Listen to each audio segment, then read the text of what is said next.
Oh man, it just occurred to me. I am. Okay, just give me a second. This and this.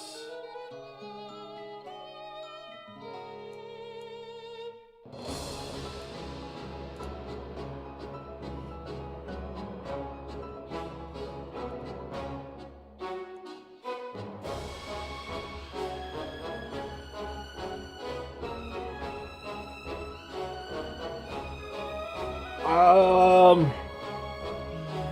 Yes, I would need to buy the game though.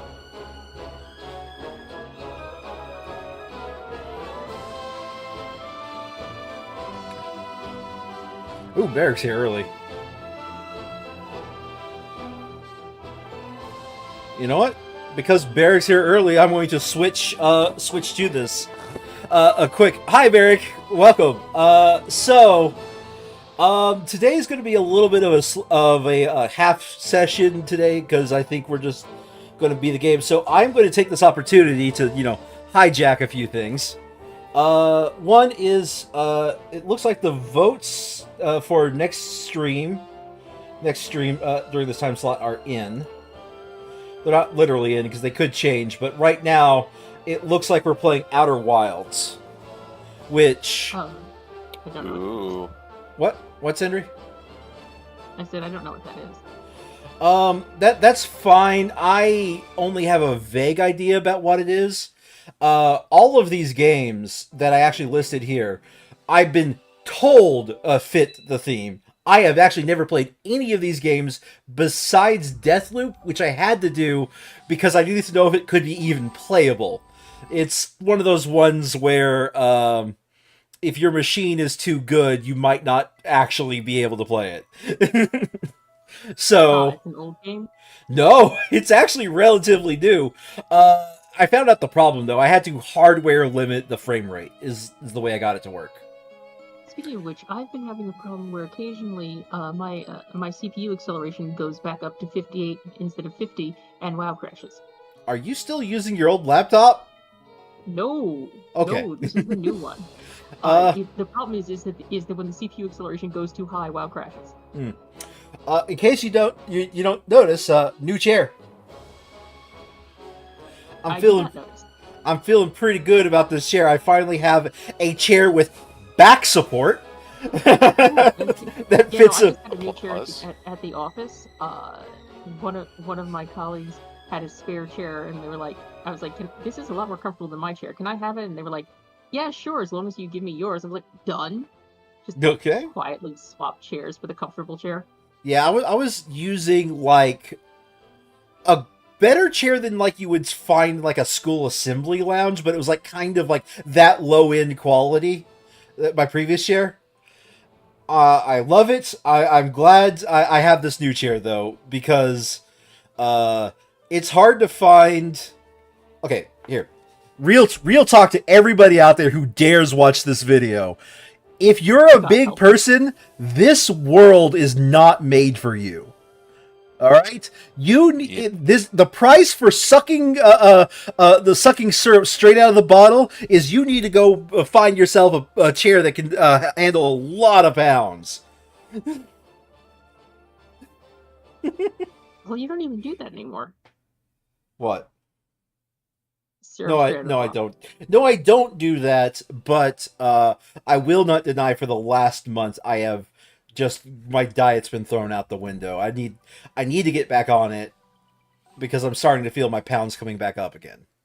And when I notice that's not healthy. it's already been rising for a while, you know? Yep. Oh, hi, Isa. Lying as easily as he breathes, you say. I mean, he's spitting facts. Yeah. There might be So, alternative facts, but they're facts. that being said,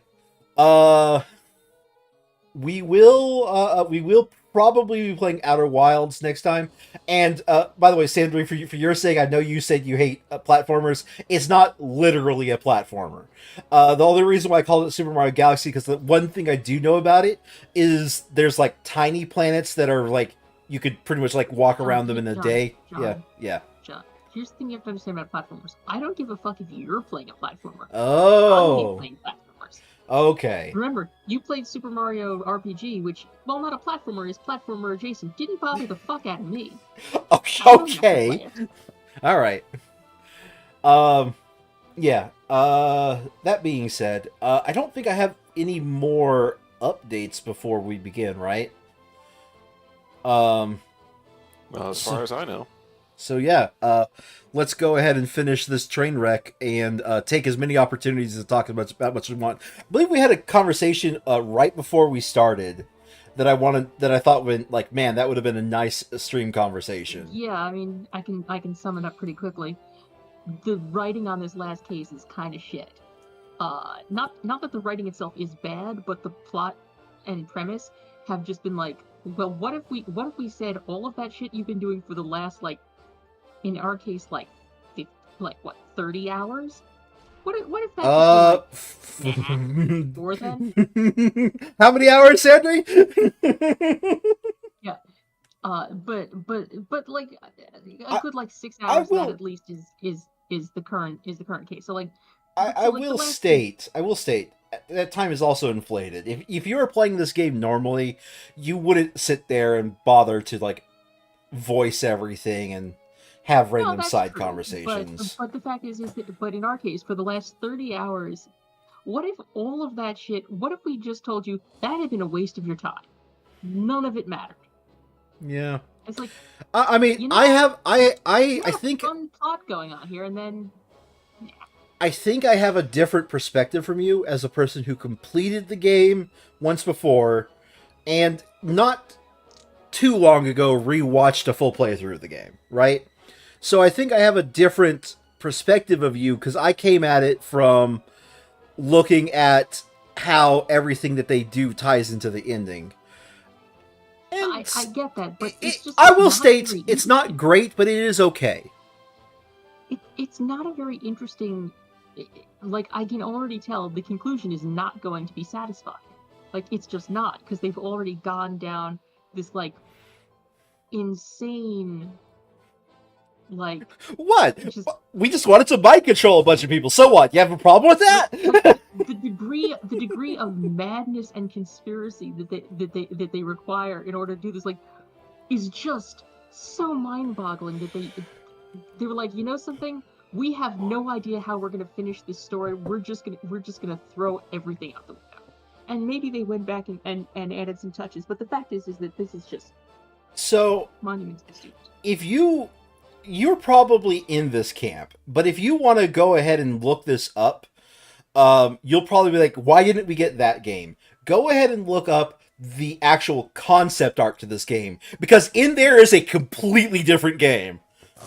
Phoenix himself looks like Mask to Mask, if it's the best way I can describe it. I mean, I don't, like, the thing is, I don't know if that would be a good game or not, because Phoenix struggles enough being normal. All the character zany, designs are different. I don't know if they were trying to be zany, but I think the original plan was they were doing something along the lines of like those designs would have been necessary. So it probably would have been, and this is just me guessing here, right? It probably would have been like following a heist at some point, if I had to guess. But yeah, Phoenix, right? He's like kind of half lawyer, kind of half mask to mask. It looked funky as hell. I don't know if that would have been a quote better game. There was a reason why they didn't, go down that route, right? No, he doesn't look like Mask Star to Mask. You know what he looks like? Go ahead. He looks like Joker. He looks like he belongs in Persona 5. Yeah. That too. Well, Shazandri, I guess you could say that you never saw it coming. And I forgot what Leighton looked like. I know he looked quite a bit different in that concept art. He looks like Tuxedo Mask with a top hat. Yeah, but there's a lot of people, like, say on Reddit, that'll go like, "Why didn't we get this game?" And I'm like, eh. Like straight up, he looks like Tuxedo Mask with a top hat. Holy shit! Yeah. And I don't know if you personally would have enjoyed that game. Like, I have no skin in the game personally, right? But a lot of people out there say, why didn't we get that game? See, I'm a lot less like, why didn't we get that game? Because I don't know that game would be any better. I'm just going, why did they decide to just kind of go? But what if we just negated the whole thing? Like, yeah. All right. Let's get the epilogue going, I guess.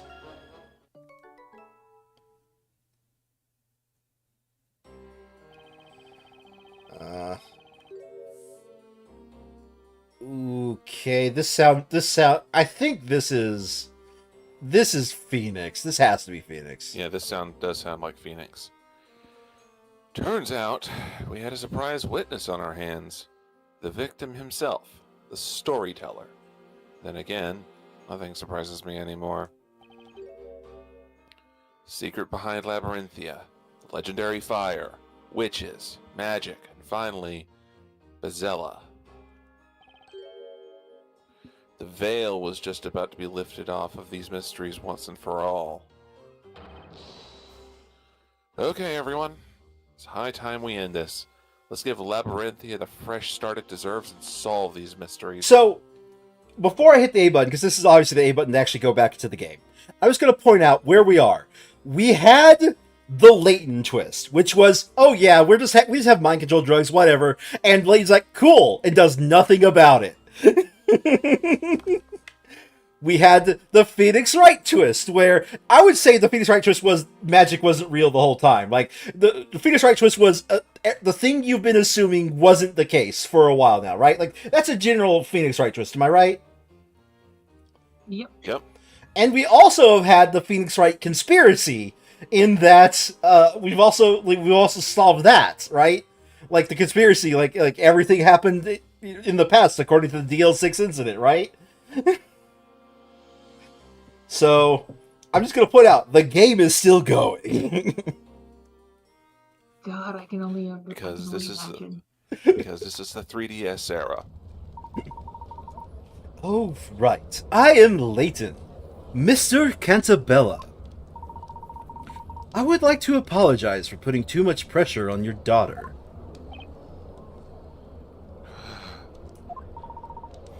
Only your words can bring her back from the brink of madness. Let her hear the truth from her own father. Did we all according to your plan, Layton? All according to Keikaku. What were you about to ask?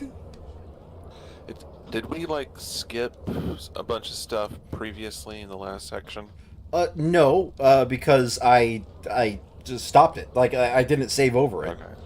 Okay, fair enough. Like, this is like pretty much right after the midway point break is where this picks up. Just checking. You've driven a speller into a corner in order to push me to the wall. I am Layton. I had no other choice. Speller, please listen to me. Don't feel like voicing Dots, Sandry? You haven't done anything wrong. You didn't cause that accident. You have suffered so much, thinking that you were Bezella. I must take the blame for that. Oh, okay. Well, I guess I'll temporarily pick up the judge because you're about to be speaking a lot. You're about to be speaking a lot. You, Mr. Cantabella? I sacrificed everything to make up for what I've done. But all I managed to do was inflict more pain upon others. Is that not so, Darklaw? Dots. Now that you are willing to talk, Mr. Cantabella, would you mind telling us your story? Yours as well as Isabela's and Miss Darklaw's. Very well. This story, too, began when I was a young lad. When Newton and I were still youths, full of dreams and hope. Just because Sandry didn't jump it on, when he was a young lad, all according to the DL6 incident. No? No. No, okay. As you already know, we discovered the underground ruins. Deep within them lay that accursed bell. The Bell of Ruin. At the time, we still lacked the knowledge to decipher any of the writings we found there. This bell is magnificent. It's bound to make the most beautiful sound. I have an idea. Why don't we make it the symbol of our town? How do you propose to do that? I think the lighter beeps are Belduke. You think the lighter beeps are Belduke, so I'll be Belduke. How do you propose to do that? Let's build a bell tower for it. Then we can ring it on special occasions. That's not a bad idea. Then it's settled. When we grow up, let's do it. Okay. Just don't forget about it. It's just these two like kids basically were just like, you know what we should do? We'll just build a bell tower. Like that's a fucking undertaking. What guy here does not want to just build a large object to his manhood? Okay? The two of us chose different paths in life. And at the top, he puts a bell end. Bell end for a bell end, yes. Oh, no. Sandry's not in the mood for this one today, are you? No. I studied management in London, while Newton devoted himself to the study of the natural sciences. And then you made a fortune following the invention of a new anesthetic. We both got married around that time, and each of us had a daughter. You mean Isabella was born shortly after your company gained funding? Isn't she like 16? That's right. Yeah, she's about 16. Well, no, I think she's... well, the company formed, honestly, I don't remember the time, the time span. She definitely looked like she was younger than 6 in the flashbacks, right? Right? It's hard enough to figure out ages of actual human beings, let alone anime characters. Sure. We eventually returned to our hometown and set about realizing our childhood dream. Having built the bell tower in the middle of the town square, we retrieved the bell itself from the underground ruins. Typical guy puts it in the middle of the town square so everyone can look at his bell tower.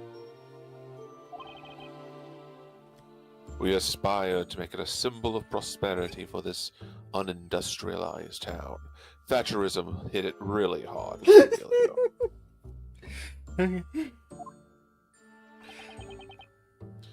The bell was to be officially displayed during the annual fire festival. I have questions. It would be rung in the morning, following the night of celebration. Pardon the interruption, but at the time you were aware of the meaning behind the bell's name? Or were you aware of the meaning behind the bell's name? Obviously, we were not. Thinking back to my ignorance at the time, a chill now runs down my spine. Why was it a symbol of prosperity to this unindustrialized town? Like, It's a giant silver bell! but like, But it doesn't symbolize prosperity since they're not using it for silver. It just symbolizes being a big-ass fucking bell. It does. It does symbolize it. You don't symbolize being rich by making sure your mansion is barren and empty. You fill it with gold. Well, I mean, if you're he who should not be named, but...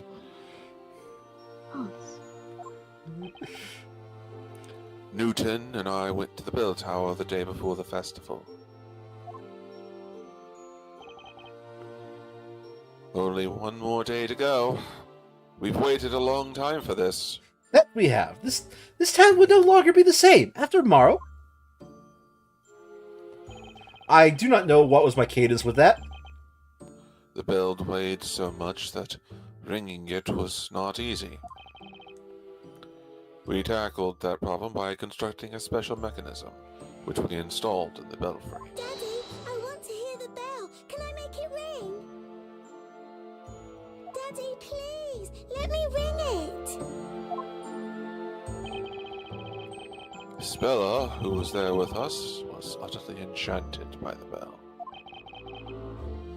She wasn't a bad child, but she was very stubborn and would rarely listen to me when she wanted something. I told her a story to try and convince her to leave the bell alone. Bella, listen carefully. You mustn't ring this bell. But why? Why can't I, Daddy? You know about Bezella, the witch. Uh-huh. She's an evil fire witch who uses magic to hurt people. If you ring this bell, Bezella will come out and possess you. Possess me? You mean I'll turn into Bezella? That's right, Bella. When Bezella possesses someone, she uses them to do terrible things. That's why you must never ring this bell, sweetheart. And this line will not be etched onto your soul. I think you're about to say something, Sandra? Fuck this writing. Holy shit. Fuck this writing. I understand, Daddy. It's just spiraling down. There's a good girl. Less of a spiral and more of a flush. Agreed. The legend of Bezella has been passed around these parts for centuries. It probably originated from the beliefs of tribes that populated this area in the past. Dude, you are way too chill about this. Judge, you are way too fucking chill. You have spent 10 years mind-controlled and believing that witches are real. You are way too chill about the fact that this is just some folk belief from the town that existed before your fucking town. Dude, what the fuck? Why are you accepting this? Lady Darklaw, I have had such a thorough existential crisis that I have gone all the way through panic to clarity on the other side. No, I will more than likely have a mental breakdown later, but can we just get through this? I was actually going to go more of, I always wondered why I knew so much about rocks. It didn't make a lick of sense. Turns out I was a geologist in my past life. Who knew? It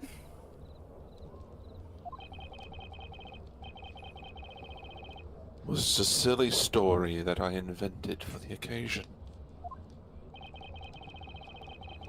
It was only meant to stop her from ringing the bell. Also, why did you didn't know there was anything wrong with the bell? What was the fucking problem? I don't know. It's kind of rude to just ring a bell for no reason in the middle of town. It was for a special occasion. Yeah. It's kind of like a small child demanding that they have the birthday cake before the right time in the party. You could have just let her ring the bell the next evening. I could not have imagined that it would have such far-reaching consequences. Okay, I will grant you that. The consequences are so absolutely obscenely stupid that it's totally fair that he didn't see this coming. Dots. More dots.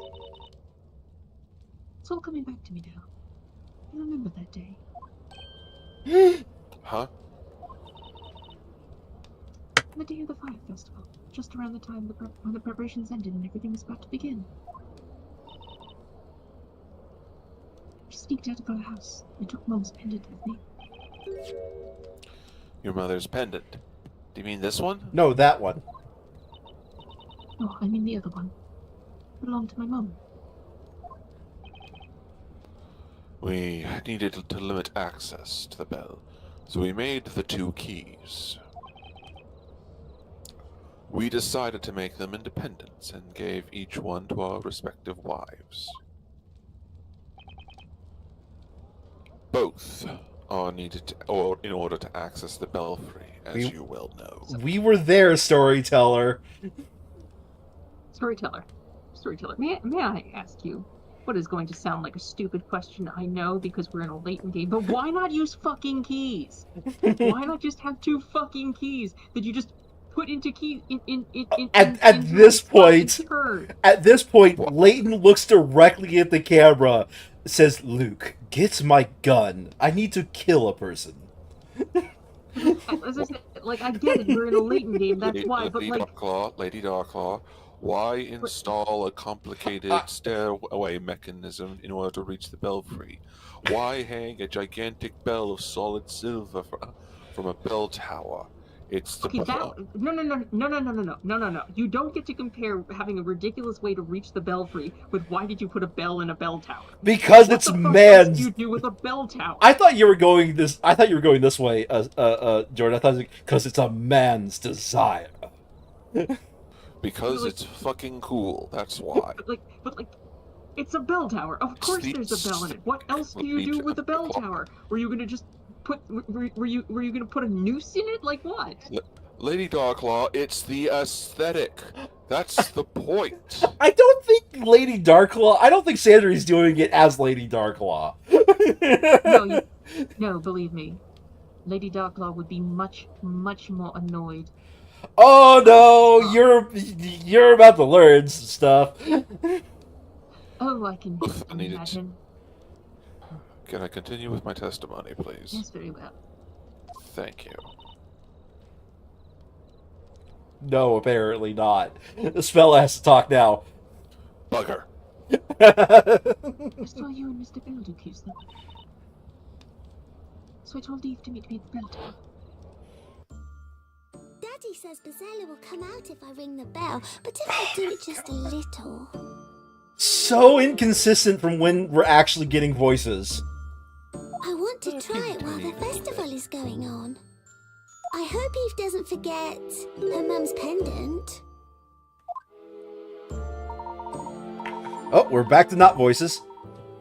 So it is just as I thought. Miss Darklaw, you are Mr. Belduke's daughter. You spotted it. I was almost afraid you weren't gonna make that connection. What? Hold on a second. Reaches down. Pretend this is alcohol. Alright, I'm ready. What in the... This is, too much. I'm done. I'm done. I'm checking out. Order, I guess. I don't know. Darklaw, you mean to say that you're his daughter? Judge is drunk now. He's on that good shit that Emir punching bag had. My real name is Eve Belduke. I'm the alchemist's daughter. Oh god. Okay. Yes, Your Honor, this is the thing you find difficult to believe. I'm having trouble with everything right now. Like, this is just... For more alcohol, maybe he'll drink himself into a stupor. I also sneaked out of my house that evening, clutching my mother's pendant in my hand. Did it just as you asked me to. Should I not dispel her? Yes. Isabella, my mum's going to be so angry if she notices I took the pendant. Don't worry so much. I just really want to ring that bell. I want to hear it.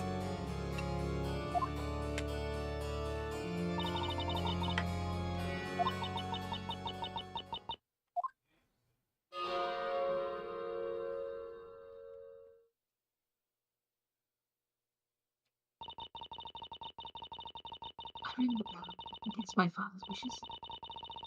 And so, Zilla possessed me. Because of me, the town, and everyone in it. They're all gone. No, it's not your fault. Stop blaming yourself. Supposedly, the former inhabitants of this area also used to fall unconscious upon the sound of that bell. Perhaps they experienced a similar nightmare. Are you so sure it's not their fault, storyteller? It was I who brought the Bell of Ruin into this town. The one to blame for this calamity is not some witch, it's me! And my big booty. Arthur Cantabella. I brought destruction upon this town. I am Priscilla. Isabella, you're going to drive your father crazy if you keep repeating that. Probably, yeah. Seeing you like this is giving me a strong sense of deja vu. Eve, how can you be so evil? Are you happy now? She killed my mother. I'm afraid we're in the dark as regards to Miss Darklaw's sense of deja vu. Dots. Only 4 people survived the fire. Only 4? Thank you, Phoenix. You added so much to this conversation. Look, at this point, I'm just along for the My ride. mother. Isabella and Eve, who were in the belfry, and the 2 residents who did not participate in the festival, Newton and I. And where were you at the time, if you'll permit me asking? We were investigating those fateful ruins. That's why we didn't notice anything until it was too late. It was getting near the time at which we planned to ring the bell, so we headed towards the town. Then we saw it. The town had been burnt to ashes, the air shimmering from the heat. Oh my god, that's too awful for words, but let me say it. That sucks. We searched for survivors, sick with anxiety. Eventually, we found our daughters in the bell tower.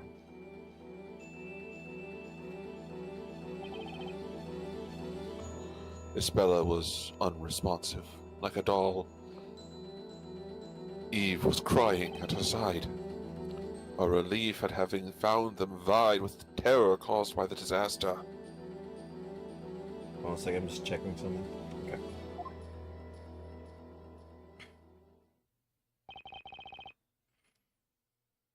The worst night of my life ended, pierced with the first rays of sunshine.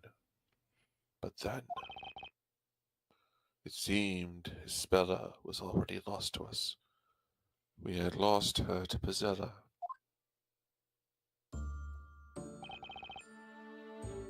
She wouldn't speak, eat, or even leave her room. She thought she was Pizella, and that she had destroyed the town. I couldn't get that out of her head. What she saw from the bell tower must have been so terrifying. But it wasn't shock from what she had seen. My own words had put her in that state. Well, storyteller, I must ask, what is the difference between her being Bezella and her just destroying the town on her own? Had I only not told her that stupid story.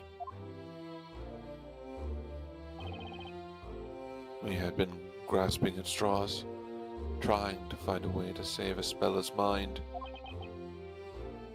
But whatever we did, her eyes would remain impassive and empty. In the end, I came upon a certain idea that offered us a glimpse of hope. What was it? The suspense is too much for my drunken state. I believe I may know what it was. It was the only way to get through to little Espella. Inquisition, what are you talking about? What was Mr. Cannibale's idea for saving his daughter from insanity? The storybook. Have a look. Have a look! It's in a book. Reading Rainbow. Damn it. You got me with that one. Hello, children, it is I, the storyteller. We discovered this in Espella's room. And that is... It's a handmade picture book. The illustrations and handwriting are truly exquisite. That's the first story I wrote. I made it for Espella after that dreadful fire. Oh, the storyteller's first story. It was but a simple children's story. I took bookbinding and creative writing as my humanities credits when I was in business school. The plot was very straightforward. The townsfolk join forces to banish evil witches who serve Bezella. Espella, do you understand now? You aren't Bezella. Bezella is somewhere out there, sending out other witches to do bad things to the people of our town.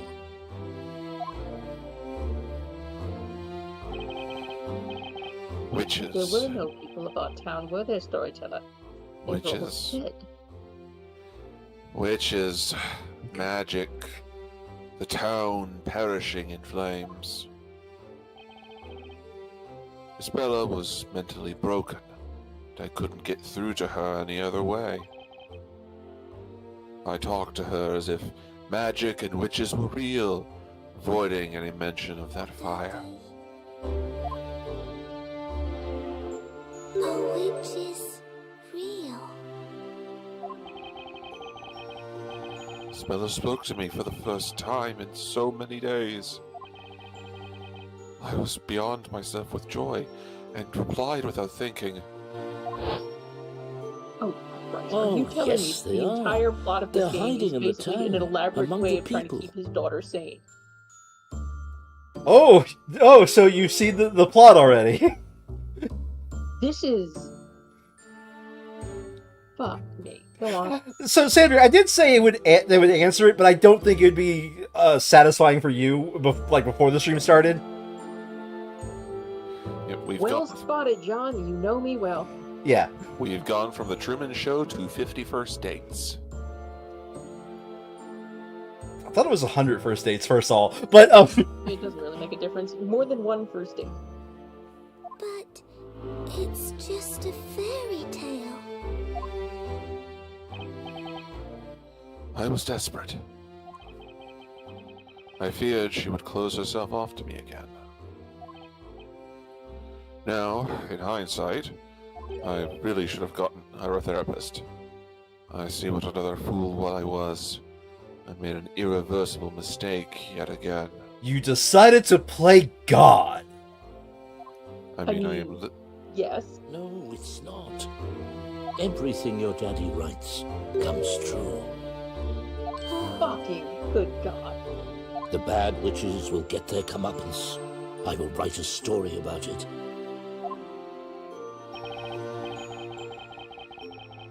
Looking back, I am a billionaire, so I theoretically could have afforded some of the best mental health care in the world, but oh well.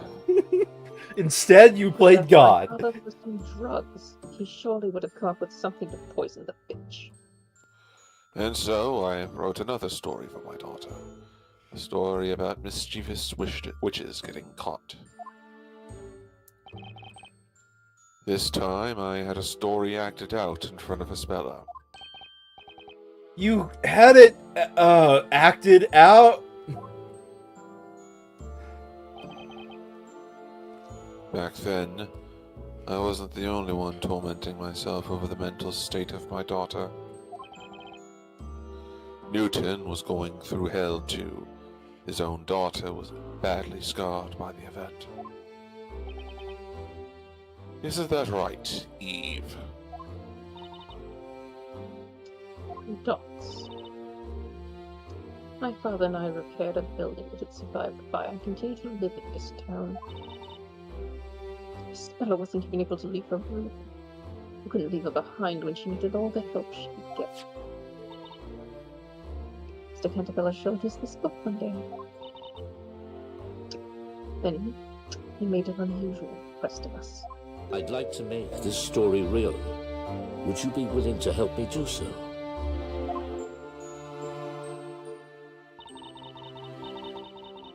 To our surprise, he was entirely... No, that's Sorry. me. To our surprise, he was entirely serious. Seeing that, we gladly offered our help. Yes, you did, and you weren't under mind control at the time, right, guys? No, I wasn't.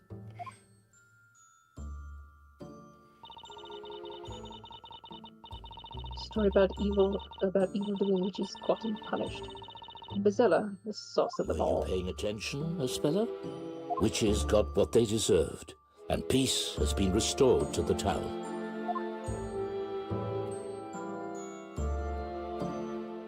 Aww. Ooh, that was a lighter beep, so it's probably still Eve. Bezella smiled at the end, and then she whispered to herself. It wasn't me.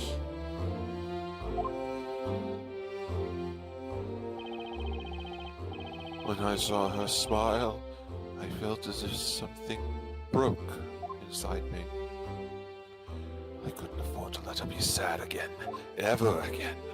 Maybe if Bezella were to exist in this town, if Spella could stop thinking she herself harbored the Great Witch.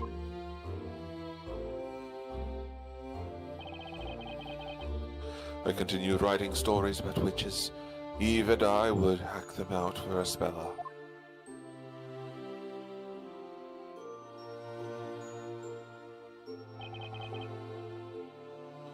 Gradually, the number of characters in my stories increased. You know what? I understand his problem. He's just a GM who can't stop adding characters to his story. Yep. And you decided that the best solution was to mind control people to play the parts. the half the joke was me looking back and forth. Keep my Sandry's in my current game right now, and there's just this massive NPC wall of characters. It really is. We have all lost track of how many motherfuckers are just wandering around doing shit, especially since a couple that have just teased the fuck out because they hate our guts now. Yeah, I mean, two of them have, but they popped up. Well, one of them has popped up. The other one has not.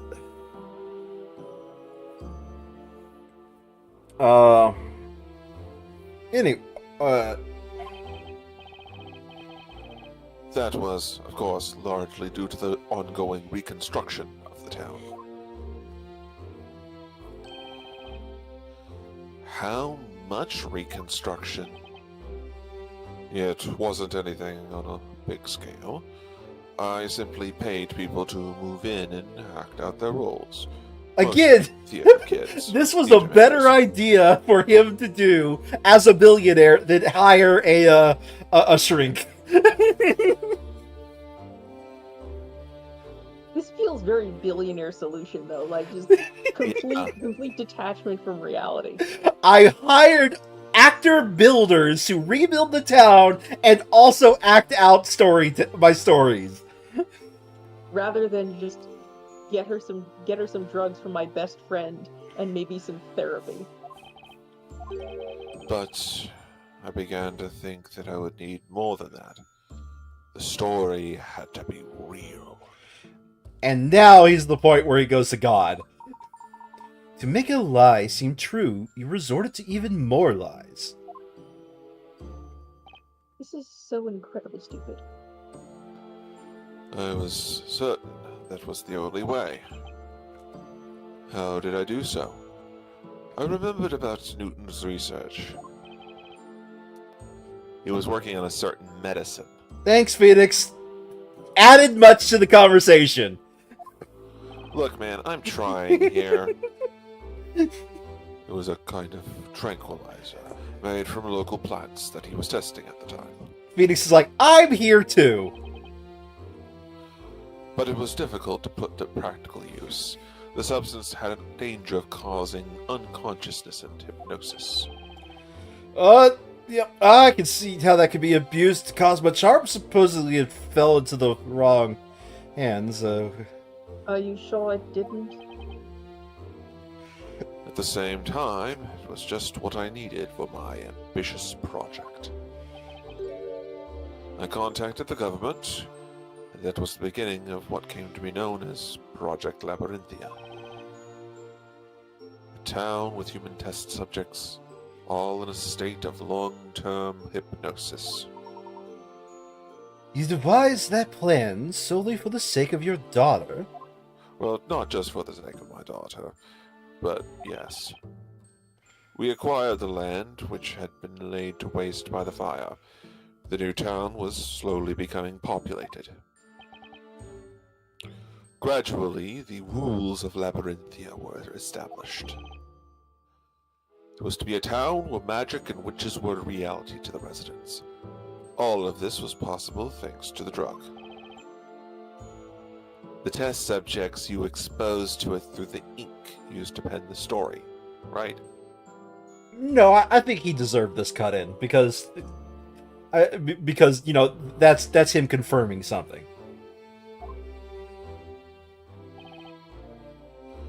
That's right. It was a dangerous drug developed by Newton.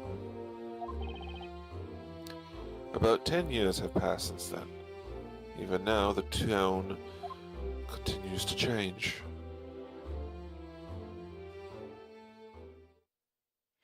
Don't know voice acting. Nope, no voice acting. Dots. Leighton dots. Collective dots. Alright, Project Labyrinthia, eh? And all this done was for one girl. A girl I almost put to the flames. Because we thought she was a witch. Isabella was only able to be herself when she lived within my story. Oh, the irony of it. Only within a world which Bezella was real could Isabella's tragic memories be sealed. Gestures to London. All this while, Eve was assisting me. Dots. I was the first shade. As soon as the story began, I disappeared from the scene. Isabella was to see some magic, and someone had to don the robe. That's a robe of invisibility. I gave Isabella new memories so that she could live in this town with everyone else. I also sealed the memory of her friend, Eve. Now, I don't think that was necessary. I guess it might have been, especially if he wanted, like, Eve to play a role, I guess, maybe? She might have questions why Eve Belduke was calling herself Darklaw. What? Well, right, but you could get somebody else to play Darklaw, right? But I think I guess the reason why she needed her is she needed her to play, like, several roles. My existence was too strongly connected to her memory of the fire. Oh, okay, that's why. Afterwards, I returned as Darklaw, a stranger to Isabella. But even if you were doing this for Isabela's sake, that's just going too far. I made that choice. I do not regret the last 10 years. 10 years ago. Press X to doubt. Meanwhile, my father was supporting Labyrinthia from behind the scenes, in his own way. Do you mean his contributions as an alchemist? Technically. My father's knowledge of medicine was indispensable for this term to function. Hallucinogenic ink was my father's work as well.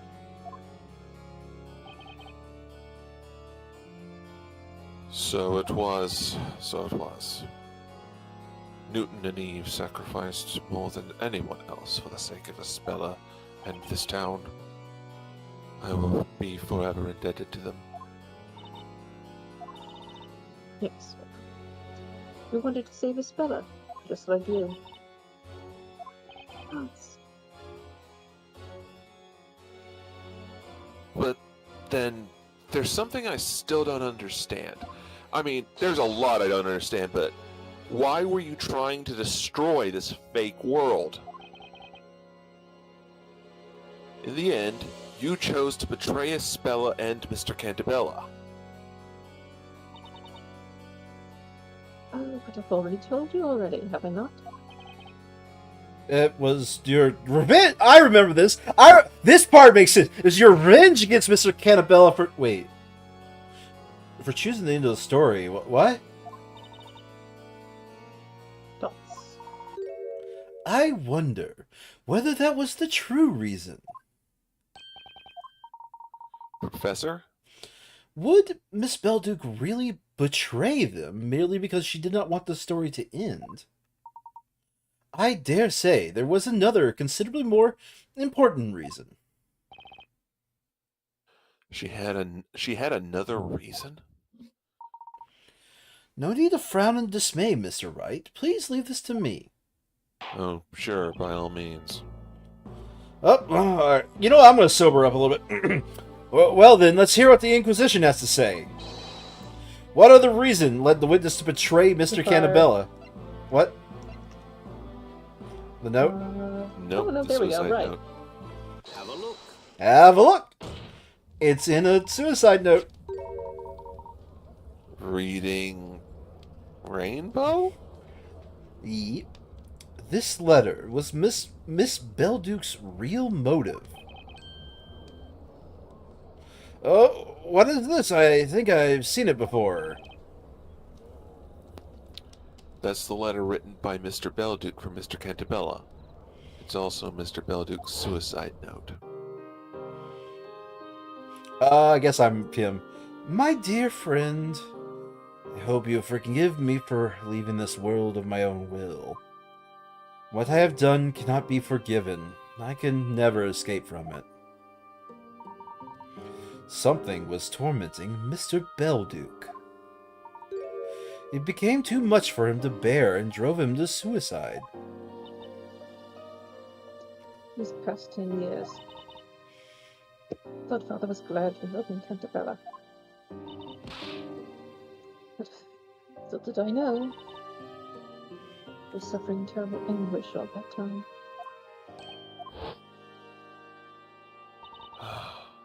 Cantabella twisted the lives of so many people for the sake of his daughter. Was the story not but a glorified lie, stripping so many of what little happiness they had? All those years, father was racked by a crushing sense of guilt. His agony culminated in the incident of 3 months ago. Yes, the DL6 incident. Mr. Belduke's death.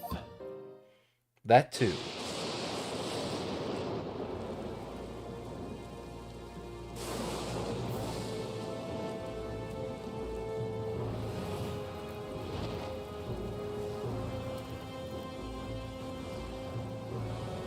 Did he like burn away the invisible cloth that was on it or something? I mean, it looks like it. Yeah? Did no one ever bump the fuck into it? They're all hypnotized to avoid. Poor Labyrinthia was created. Certain things had to be concealed in order to seal Isabella's memories. Had she seen them, she would have remembered. They were simply too dangerous for her. One of them was me. Isabella's friend Eve had to be reborn as a shade and disappear into the forest. Next was the bell tower. I see. Had she seen it, it would have been certain to stir up those traumatic memories. Memories of the... I am slightly off. Give me a second here. I am Leighton. I am a puzzle solver. I love puzzles. Memories of the legendary fire. The way to prevent it, that was to erase the bell tower from Labyrinthia. Wait, how? It's the same as it is with this robe.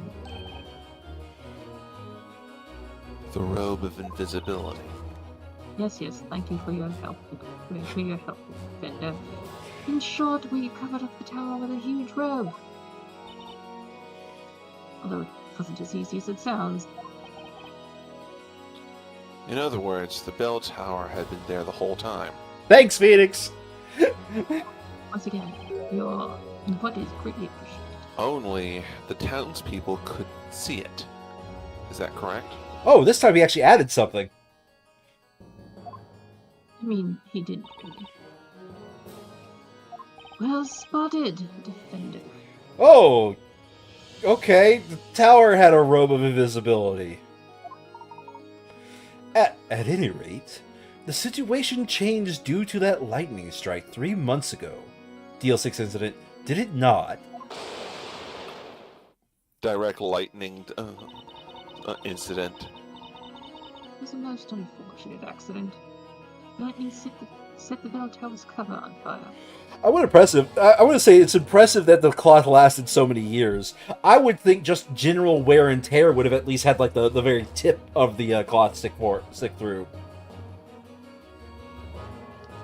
Because, you know, you got a like relatively sharp point and cloth.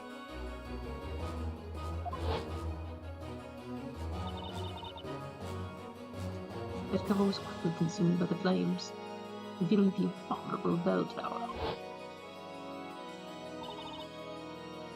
At the beginning of all this, the Bell of Ruin appeared before us. It was a mockery of our efforts. That tower, emerging from the flames, must have seemed like a sign of divine anger to Mr. Belduke. A sign that no matter how you attempt to conceal your sins, the truth will eventually float up to the surface. Close. It was a sign that we had allied ourselves with someone too stupid to simply destroy the bell tower. But it wasn't. It wasn't.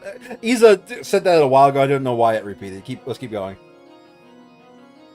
You realized the idiocy that he had associated himself with. Father chose death. I mean, he didn't want to see his teenage bell tower that he made. I'm just sitting there going, you could just cut it down. Like, if you don't want it to be seen, do you know how easy it is to get rid of buildings that you don't want to be seen when you're busy rebuilding a town anyway? You've got construction going on. Just knock it over. Yes, but that would have been narratively inconvenient. And as we know, Arthur Cantabella loves himself a fucking narrative convenience. Yeah, no. I needed to play chicken with reality. I needed to play chicken with my daughter's sanity. That is my raison d'etre. The author of the story needed a literary device. God, it feels so very meta and yet so very meta. He was such a kind-hearted man. I didn't have an inkling of what he had been going through. You didn't talk to him for the last 10 days. To him, participation of Labyrinthia's people within this project was not voluntary. Even though they had themselves signed the contract, I believe he felt those people were being deceived. Father took his life because of you, Cantabella. Lawyerly dots. Puzzle-solving dots. Collective dots. I'm more surprised you got the collective dots twice. Yeah, Now you know why I did what I did. I lost my father 3 months ago, and that day my revenge began. Your revenge? Wait, you're Belduke's daughter? First step of my plan was to rewrite the story. What did you say? As president of La Brella League, you were to spend most of your time in London. For the past few years, you were coming to Labyrinthia only for praise. So naturally, I knew you would never notice if the story was slightly changed. That explains it. I couldn't help thinking there was something strange going on. That was the mind control going on, you stupid. Mr. Cantabile is Espella's father, after all. But I'm a baker. He wouldn't have made Espella a witch in his story. Espella was a witch? When did that happen? How could you have known it? You started laughing before the laughs appeared on the screen. Oh yes, I knew exactly where that was going. Let me fill you in on the details. Spella's already been tried once within the witch's court. Impossible. Why? How could you... You knew the risk that would carry? Yes I did. But, well, look at you. What a fine author of that grand story you are. That's my name, don't wear it out. No, I...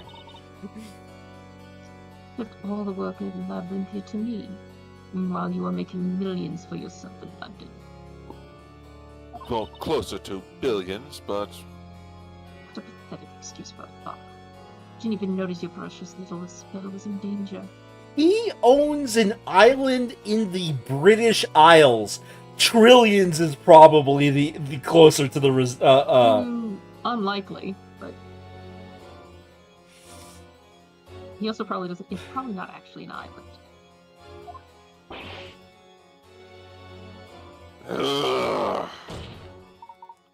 Miss Belduke, why did you do that to Espella?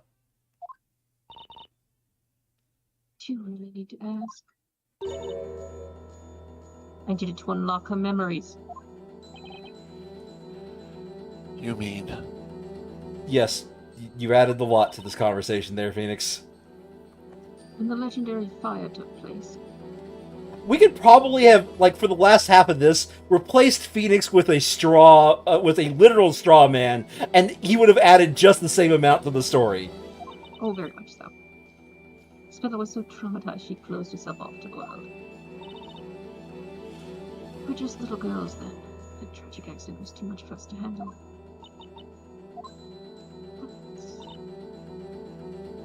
This fictitious town was printed as a facade to keep the truth away from Spella. I don't know why it's repeating. If that keeps repeating, I'm gonna knock off the. The weight of all these lies that led to my father's suicide. Despite that, the person responsible for all this carried on as if nothing had happened. Guilty dots. I couldn't forgive him. As Belduke's bereaved daughter, I had to have my revenge against both Cantabilles. Judge, this is the whole truth. All right, guilty. Of what?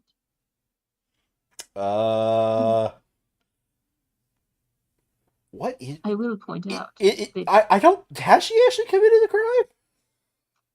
No, but you know but you know what this court is here to do. To judge witches. No, it's to find Bezella, the one responsible for the Great Fire, and lo and behold, Bezella sits beside me. You know what? Better line. Everything you said there? Right there. Objection. You say this is the whole truth, But have you considered main character syndrome? Oh dear God. Ah, Professor. What are you going on about now? We have been provided with a clear picture of what happened to Aspella so long ago. Nevertheless, we haven't yet heard your testimony. Are you ridiculous? This will be You the last testimony. How many times have they said that this trial? Professor, with all due respect, no, it fucking will not. This Don't steal my shtick, you beady-eyed motherfucker. this really will be the final testimony in this trial. Tell us about the night of the legendary fire. I request that you tell us your story. Who do you think you are, Inquisitor? The one asking you to speak up. The judge hasn't dismissed this case yet. I am merely one of the supporting characters within this tale. Good God. However, I am very much interested in the truth. Truth? The truth is very simple. This has been a very long trial, of which this shall be the last interrogation. Lies and slander.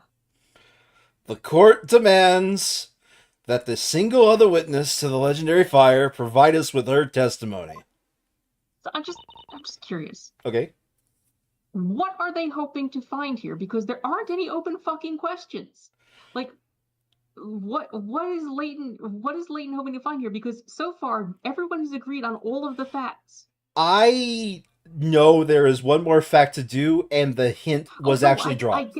I get that meta there might be more to go on here, but there's really no reason for this. The hint was dropped about that one extra fact but they didn't belabor on that point.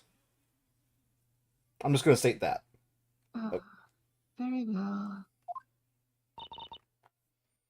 There's only one truth. Nothing can change that.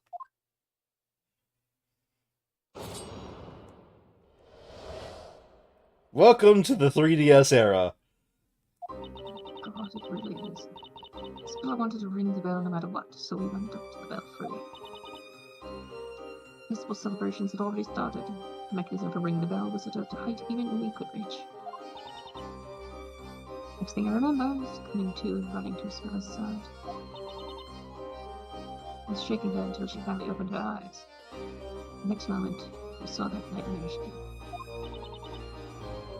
All strength abandoned us, and we didn't know what to do. That was when we were found by my father, Mr. Caterpillar. By the way, this whole time, Leighton's been, like, has a coin in his hand and he's flipping it. Just give me the opportunity. I'm gonna throw this at your face so hard.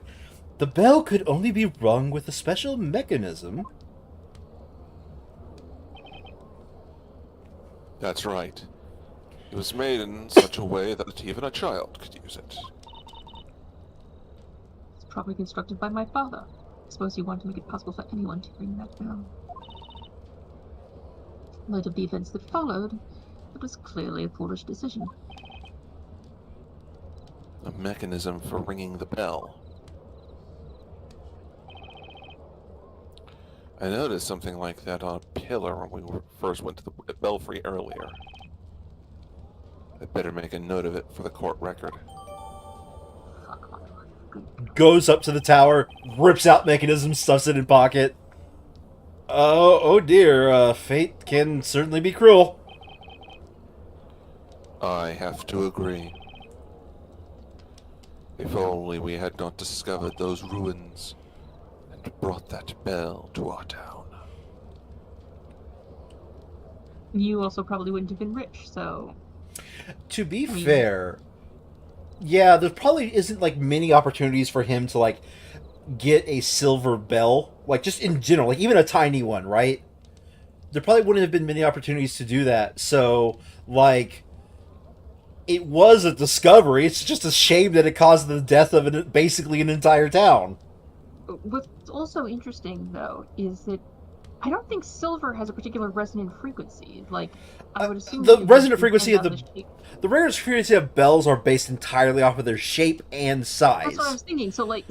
That's the weird thing is that like Yeah. apparently in this world, in this world of no magic, any silver has the same resonant frequency for these people, despite the fact that that is entirely stupid. Yeah, that is literally the one thing that you have to like agree has to happen John, for even like the basic idea of the story to go forward. We also have to accept the aerosolized mind control ink. That makes sense. It's ink. Come on, Jordan. It makes sense, right? Leave me out of this. I want no part of this argument. No, I agree that is also highly absurd. Like you cannot hypnotize people unwilling to be hypnotized. First of all, second of all, They volunteered to be hypnotized, so like.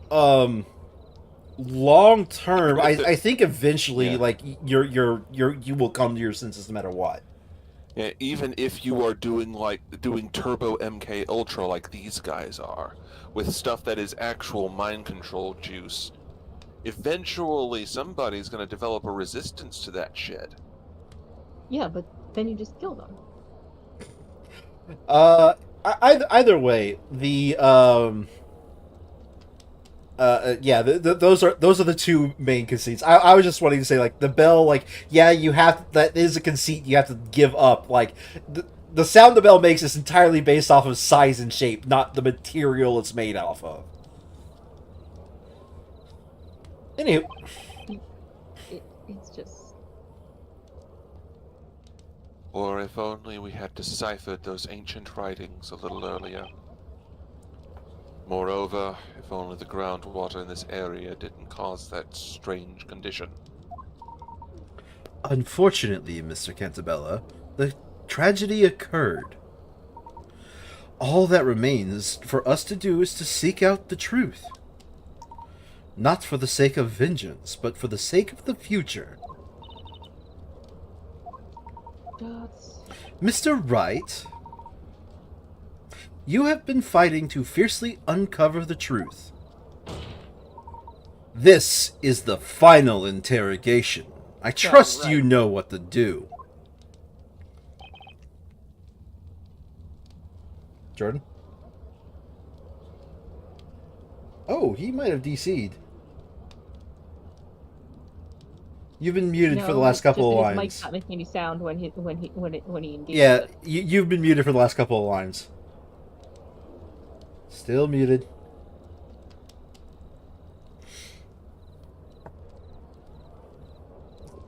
Leave it to me!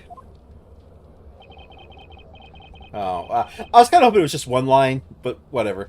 I'll wait. Can you hear me now? Yes! There we go. Okay. Welcome back. Yeah, I think there's a tiny little mute button on one of my earphones, so Mm-hmm. I must have hit it that accidentally. To be honest, I have no idea what lies ahead. But whatever it is, there's no question we need to get to the bottom of it, even though I have been superfluous for the past hour of this trial. Anyway, there's got to be a light at the end of this tunnel. Phoenix is like, I know what to do. Proceeds to pull out his wallet. And now, Phoenix Make and it Leighton, I make will it give rain! you 20 bucks. Make it rain I'll give- upon Darklaw. I will give you $20 to fuck off. Hold it! Hold it. You didn't leave the belfry until their arrival. Of course not. The world was on fire. We were paralyzed with fear. The event was so traumatizing, it still haunts us. Someone fainted again when she saw the fire dragon. I was crying and wailing till our fathers found us. We went to the bell tower, as it was a good vantage point. We weren't expecting to find our daughters there. Hold on, no. Wait, no, they can get to the... Okay, I was about to say I spotted the problem because I thought, wait a minute, why would they go to the bell tower? They don't have the pendants. But no, I guess like the second floor would have been a good enough vantage point, right? Especially considering the place had been burned to the ground, so it wasn't like they wouldn't have a clear line of sight. Yeah. Okay. Also, is the bell tower made of wood?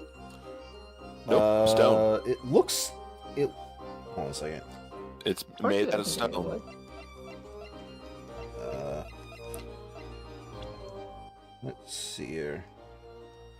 There's definitely metal in there. Like we know, like that part's A metal, lot right? of that looks like wood to me. Yeah, but that looks like shingles. That looks like wood. That looks like stone, maybe. The stairs are wood. Yeah, stairs are We dead. know that. Well, the stairs were probably are internal, And the so walls are probably wood also. It's a mix of metal, stone, and wood. Because if you look at the walls texture is a wood texture. Yeah, it is. It definitely is.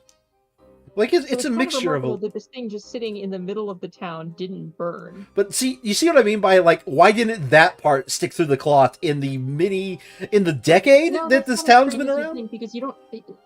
That's only if you try to like prop it on the top rather than wrapping the top. yeah. So what they probably did was to take sheets of that stuff and just kind of wrap it around like a mummy, as opposed to draping it like a tent. Of course, neither suspected at that point that disaster. Of course, neither suspected at that point that the disaster had been caused by the Bell of Ruin. Eve was in tears, sobbing violently. As for Isabella, she was in a daze. Her face froze in an expression of disbelief. She didn't know what was happening around her. I say this with certainty, yes, my memories are a little vague. I think I was trying to protect him. Question. Hang on. Mr. Cantabella?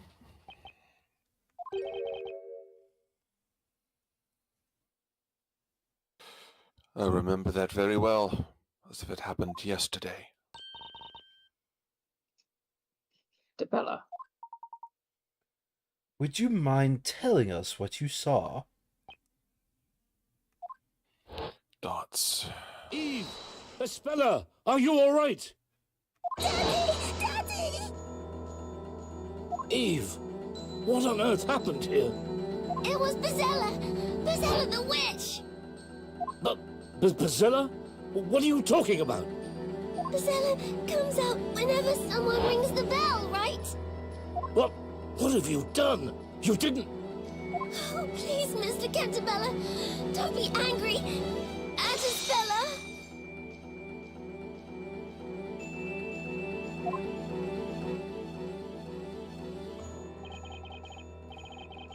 Eve said it with the most serious look on her face.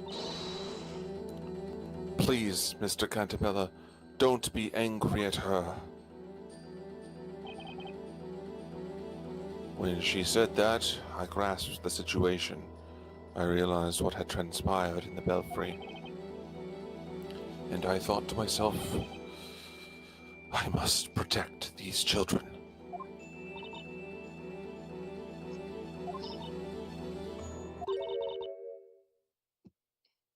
Eve. Eve, I'm so sorry. Oh, Cedri's about to start talking with themselves. Estella. Isabella, sweetie? Please forgive me. You've done all of this for me. Isabella, you're with us again. All this for me. Well, well, well. Well, well, well. At Oh, the last, bell tower, really? it would appear we are one step away from the truth. Professor, you seem to already know what that truth is. And I'm not going to fucking tell you. Five more interrogations. No, we are not doing this any further. Do I? That remains to be seen. Continue the interrogation, and we shall all know soon enough. Razafrazan, smug, beady-eyed little son of a... Very well. The court agrees with that guy. Witness, continue your testimony. As you wish. Gets another coin out, throws it at Darklaw's face. Ping! Ow! Here, dummy mommy, have some more money.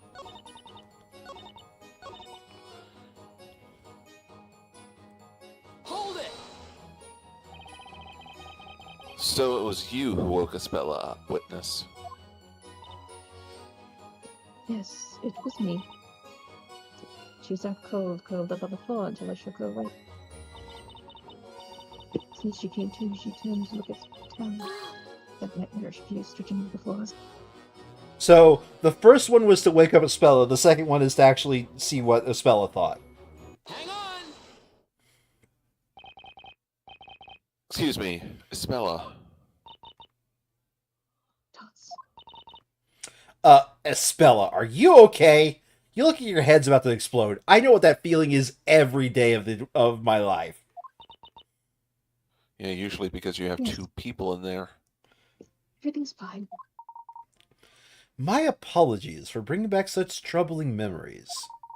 Nevertheless, you must endeavor to face them and overcome the power they hold over you. Yes, I remember it now. Fire dragon. I summoned it. Signed by Sevan. No, Espella! It was just an illusion. Now, your own father. It wasn't an illusion. It was a fact.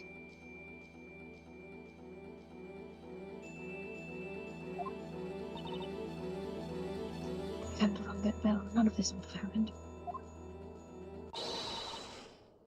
Visella's the brink of disaster, and that's what I've done to our town.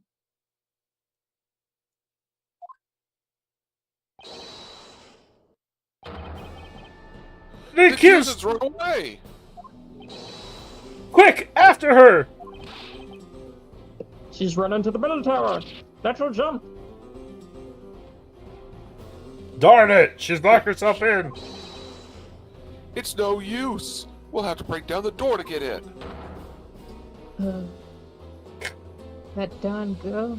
She's gone and considered herself. Oh, come on, Sandry. You finally have a character that has to say it. Zibble Chal Chun McMild. Mild herself. Thank you. Stay away from me.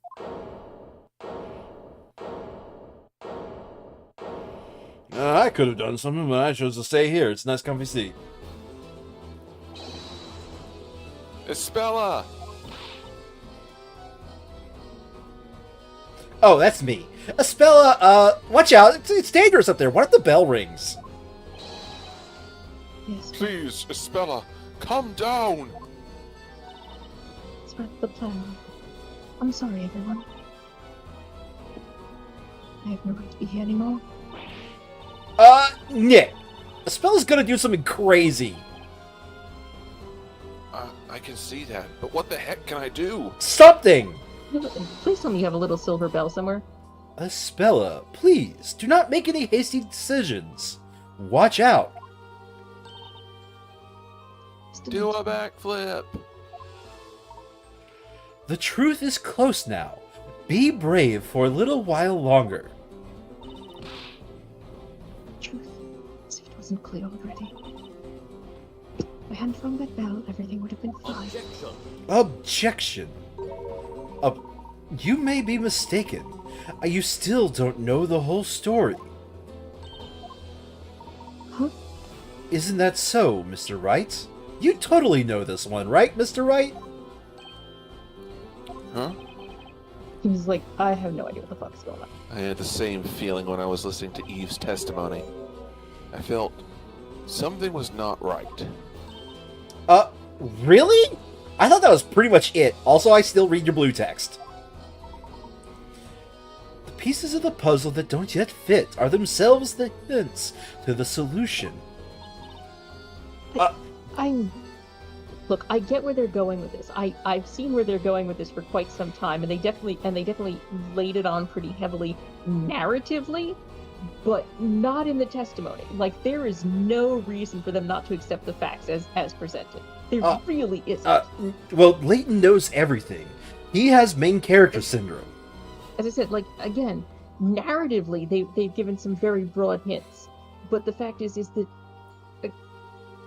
I mean, in setting, there is no reason for them to still be going through with this process. I'm just going to point out, Leighton, from the moment he found the storyteller in the bell tower, apparently that's the moment he knew every twist and turn that was coming up.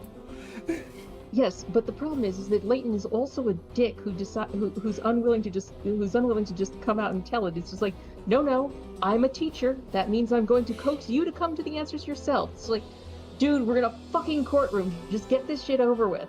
No way. Sir, Professor, with all due respect, fuck the Socratic dialogue. You mean Aspella didn't ring the bell? I've got the brain cell! What nonsense, of course she did. As it stands, it's hard to say for sure that she didn't ring that bell. However, we've got evidence that will clear any doubts. How? What fucking evidence? I think that's the proper line for that. Yeah, no, that's... Do you want to throw a hit going at this, or is it obvious the only piece of... It's probably the crank mechanism, because it's the only fucking thing. Take that! Aspella, can you hear me? Yes? Where you're standing now is the same spot where you saw this fire dragon. I like to think that Phoenix is holding up the little piece of parchment with the fire dragon drawn on it, just kind of waving it. Like this. Fretwork here is the same that I saw that day. When I look at it now, it seems rather adorable, actually. Defense? What does this have to do with anything? As you no doubt recall, Mr. Cantabella told us that the people who drink the groundwater here suffer from a condition where they fall unconscious the moment they hear the sound of pure silver.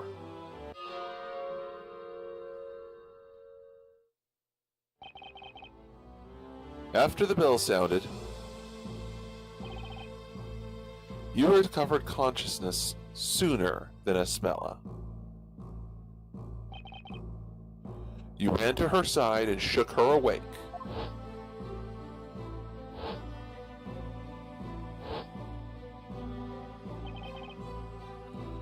As soon as she opened her eyes, she saw the fire dragon.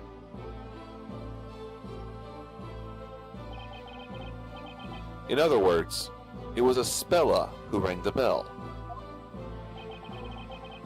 That would mean the device for ringing the bell must be very close to the fretwork of the dragon.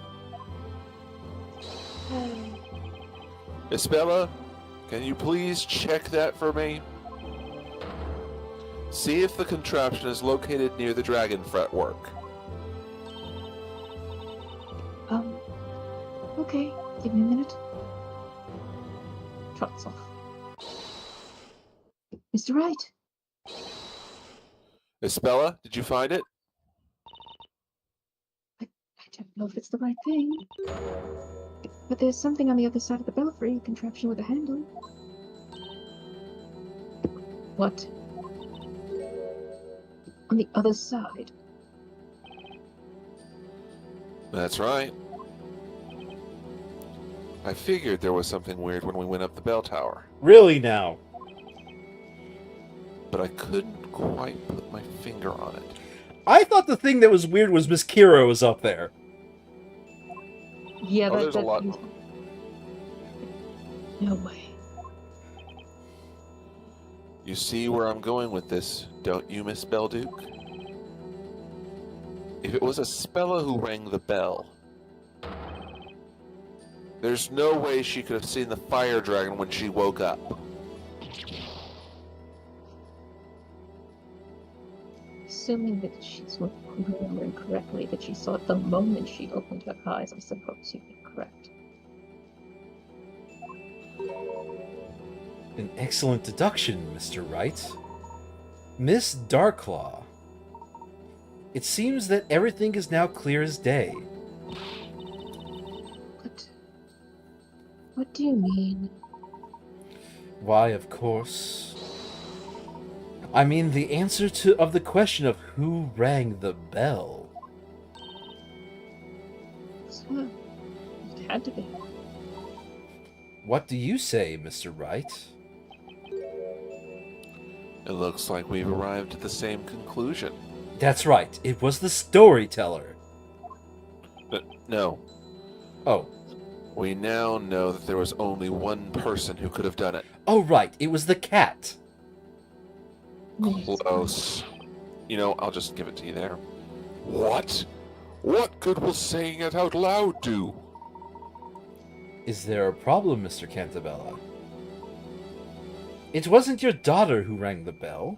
Should it not lift some burden off your shoulders? Are you not curious to know the name of the true culprit who has pinned the blame on your daughter all this while? Why don't you stop taunting us? Just say the name already. Who is this true culprit? You scratched my head. Let's do it, Professor. Are you ready? Oh, right. I'm always ready, Mr. Wright. Gee, I wonder if it's Darklaw. Have a look. It's you, Eve Belduke. Well, it's rather awkward. Me, but There were only two of you in the Belfry at the time. that's You knew that better than anyone. And, as it wasn't a Spella who rang the bell, it had to be you. It's preposterous. It can't be true. Well, it's like, I keep having to turn you up, Sandry, because you keep getting quieter and quieter. It was an extremely traumatizing event for both you and Aspella. Your friend's memories were altered from the shock without ever even realizing it. She believed she was a witch who rang the bell and summoned a dragon, which incinerated the town. However, Miss Belduke, Aspella wasn't the only one whose memories were warped by the horrors you two witnessed. You were affected as well. No. It wasn't me. It wasn't me. Aspella, she rang the bell. It was her, not me. But why?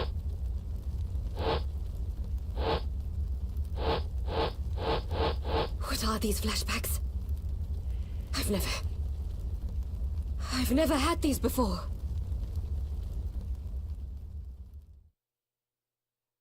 Honestly, these sound more like implanted memories than flashbacks.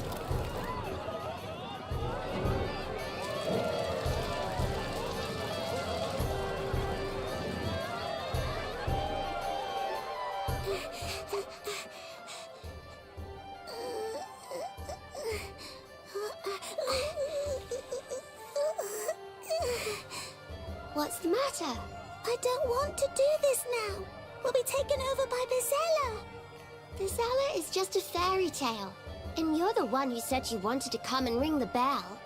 I did, but I changed my mind. Hey? After coming all this way? Oh.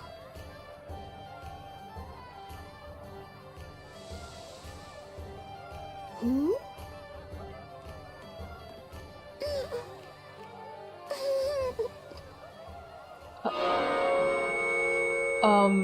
Excuse me?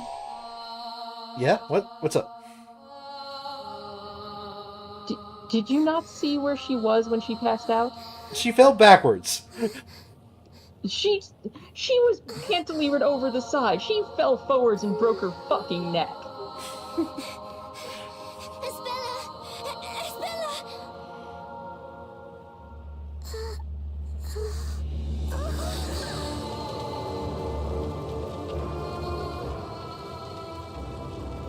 Also, they clearly connected all of the houses in the town with oil.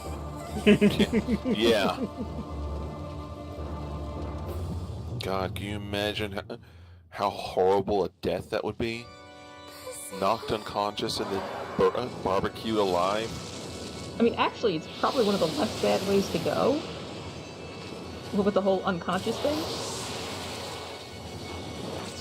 Also, what the fuck is this flaming dragon thing that's flying the fuck around during the actual memory? That is her obviously like hallucinating, but then why include it in the actual memory? That's so dumb. Well, I mean, her eyes went red, so That they're showing. nightmare was too much for two young girls to take in. Your young minds needed to protect themselves. That's why you subconsciously repressed those memories. Then, if that's true, for the past 10 years, I've been pinning the blame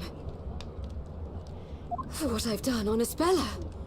It can't be true. It's impossible! Ah! Great voice acting, Phoenix. Ah!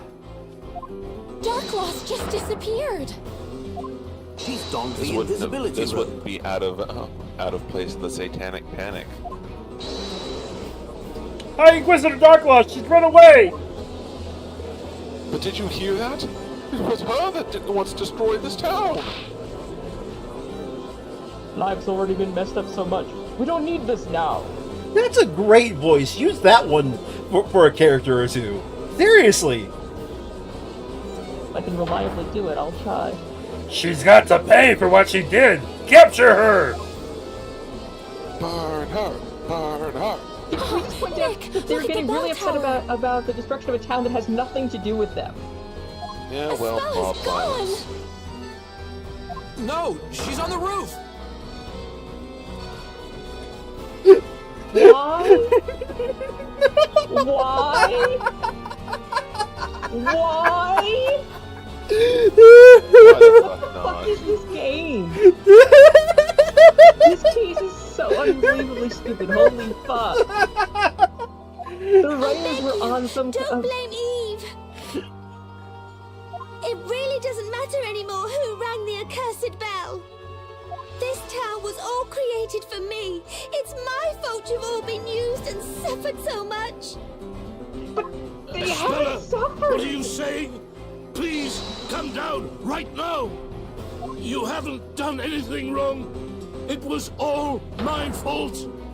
Dad, I know that you did this for me. You've been so Well, kind also to for me. the sweet What did government I do? contracts, but yes, I mostly selfishly you. ran away from home. Espella? I will finish your story for you.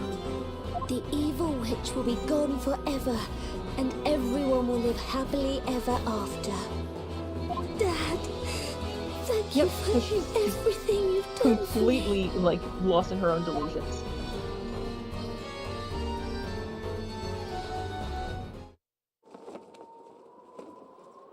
Wait! Don't do it, Espella!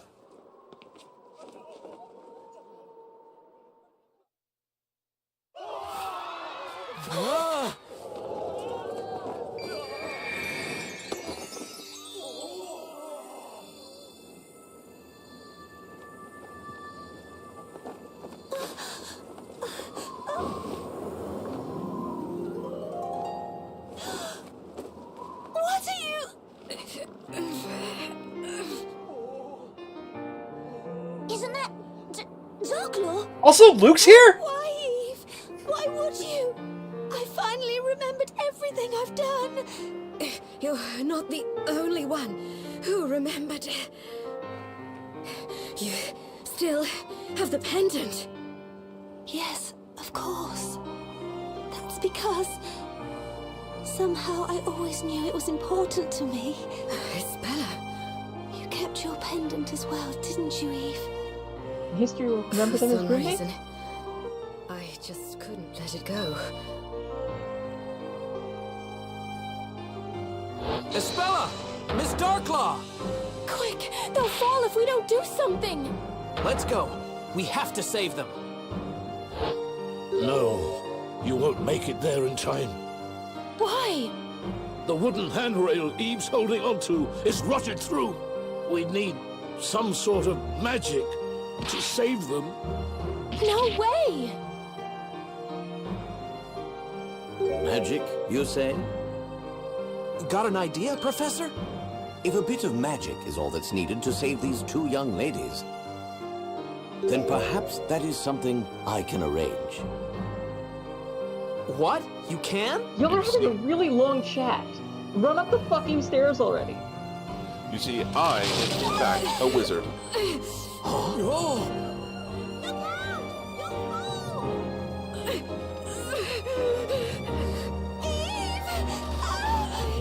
You have to let go! Otherwise you'll fall too!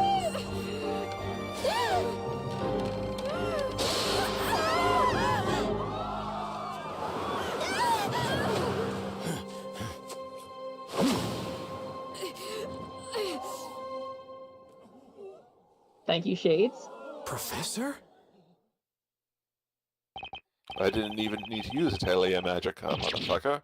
Okay, What's before we go... going on here? Okay, go ahead, say it. What's going on here? Anyone? I would have asked what you said during that scene, Sandry, but the game was just going to go forward with or without us. So, what was it that you said? And history will remember them as roommates? Oh, history. That's what you said. Okay. Yeah, history will in fact remember them as roommates. I mean, if you needed to know that this was a Phoenix Wright game, there's your Phoenix Wright moment. That's the Phoenix Wright moment. It's just like, this is definitely platonic. Swear to God, definitely. This too is Yuri. Professor, you're a sorcerer, bro. You're a fucking idiot, Maya. I lost the brain cell. Okay. Oh wow, that was Maya as Layton. No, Miss Faye. We have already established that magic doesn't exist, even in this town. But then... But then... How did you just do that? Magic. I said it earlier. You really don't pay any attention, do you? What you have just seen was the last and greatest illusion within Labyrinthia. Huh? An illusion? Magic is but an illusion, and this illusion has been produced through the power of suggestion and Labyrinthium's medication. Everyone in Labyrinthia has been put under this particular magic spell. Now then, shall we break the spell? I'm gonna fucking punch someone. Magic is the last mystery to be solved. You've seen through all my tricks, Layton. I wouldn't have done it without the vital hint you gave me when we spoke in your tower. The final spell is concealed at the start. Okay, so what does that mean? As you know, all spells are listed within this book. Right, the Grand Grimoire. Now, what did Mr. Cantabella mean by the start? The front cover? Precisely, Mr. Wright. The final spell shall dispel the illusion. The correct incantation is hidden on the front cover itself. Well I'm then, going to Mr. select Wright. someone. Holy fuck. This is the final puzzle. Soon, a new day will begin for the townspeople. Let us put an end to this illusion, once and for all. Yeah! He's like, I have no idea what the fuck is going on, but sure, let's do this. Puzzle number 70, the final spell. Hidden characters on the cover of the Grimoire are the characters that spell out the true magical incantation. Select the characters on the touchscreen and slide them to the counterparts on the tome's cover to make them vanish. The grand finale approaches. Remove the extra magical characters from the Grand Grimoire to reveal the hidden incantation. Okay, anyway. Alright, so, let's see here. Well, the center one goes to the top left. The center one goes to the top left? Okay. The T1 on the far left of the screen goes to the bottom right. Agreed. Here? Yep. I see the is at E. the top left. Yeah. The top middlemost icon, the one that, yeah, that's in the bottom right. I see the Z. Yep. I don't see the dot one. The squiggle. The squiggle is at the top right. The squiggle? The 3 is at the top right. Yeah. Okay. The one with the dot is at the right. Is on the right, bottom right, the far, right underneath. Wow, that was hidden. That's bullshit. Okay. No.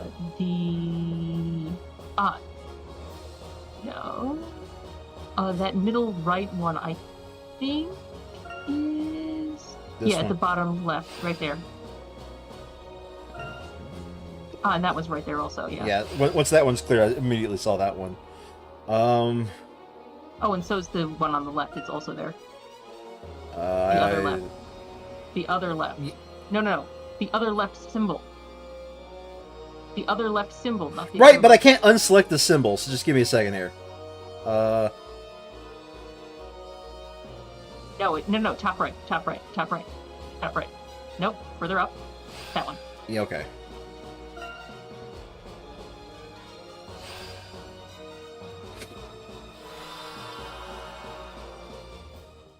Okay, let's give it a shot. That's right. No I couldn't let... objections. That's right. I couldn't have you solve the final puzzle. I did it with you, and I was doing most of the work. Because I am the professor.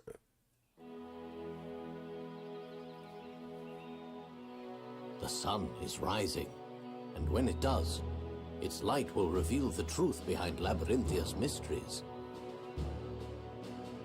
The definitely Now, not magic. Professor? Yes. Shall we, Mr. Wright?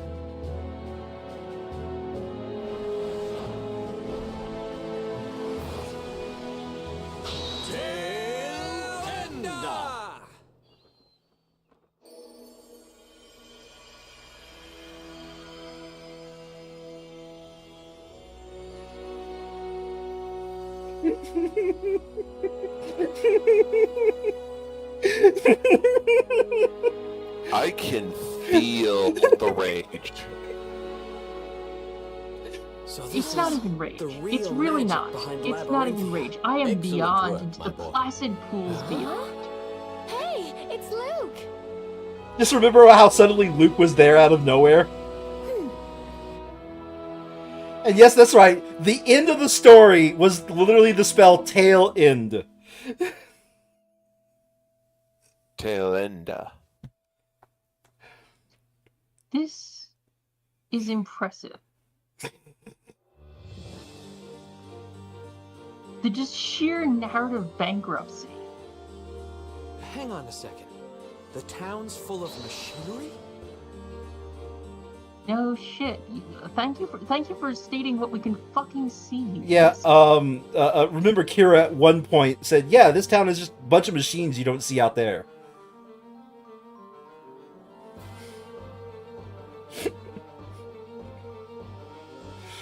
I guess you don't remember that. So much for magic. It was all done with these machines.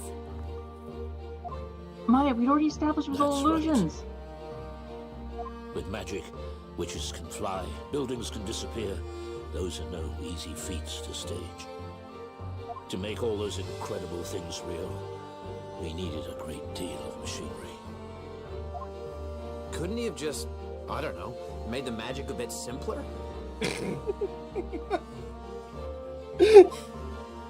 A witch would say the incantation, and shades would stop time with their silver bells.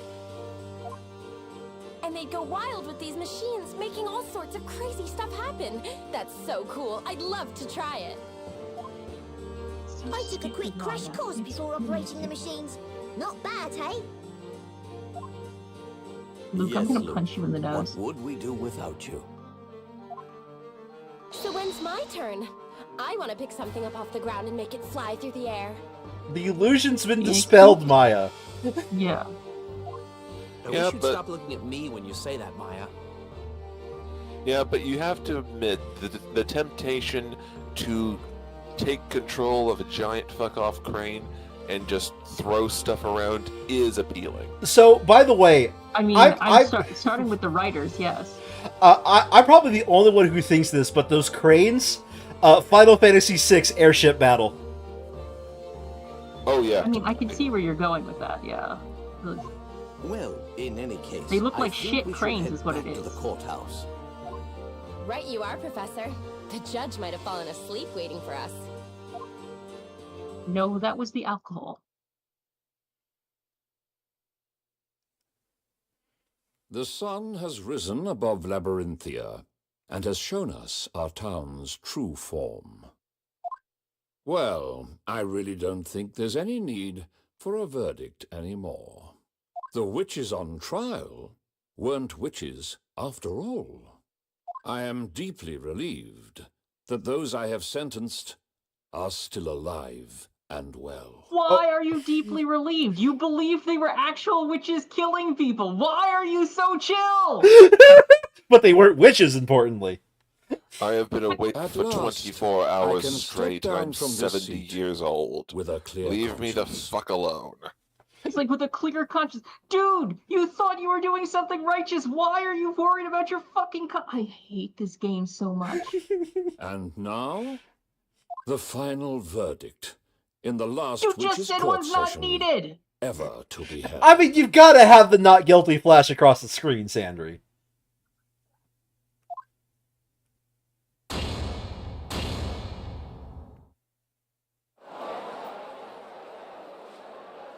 And this shit was written by Shu Takumi, was it?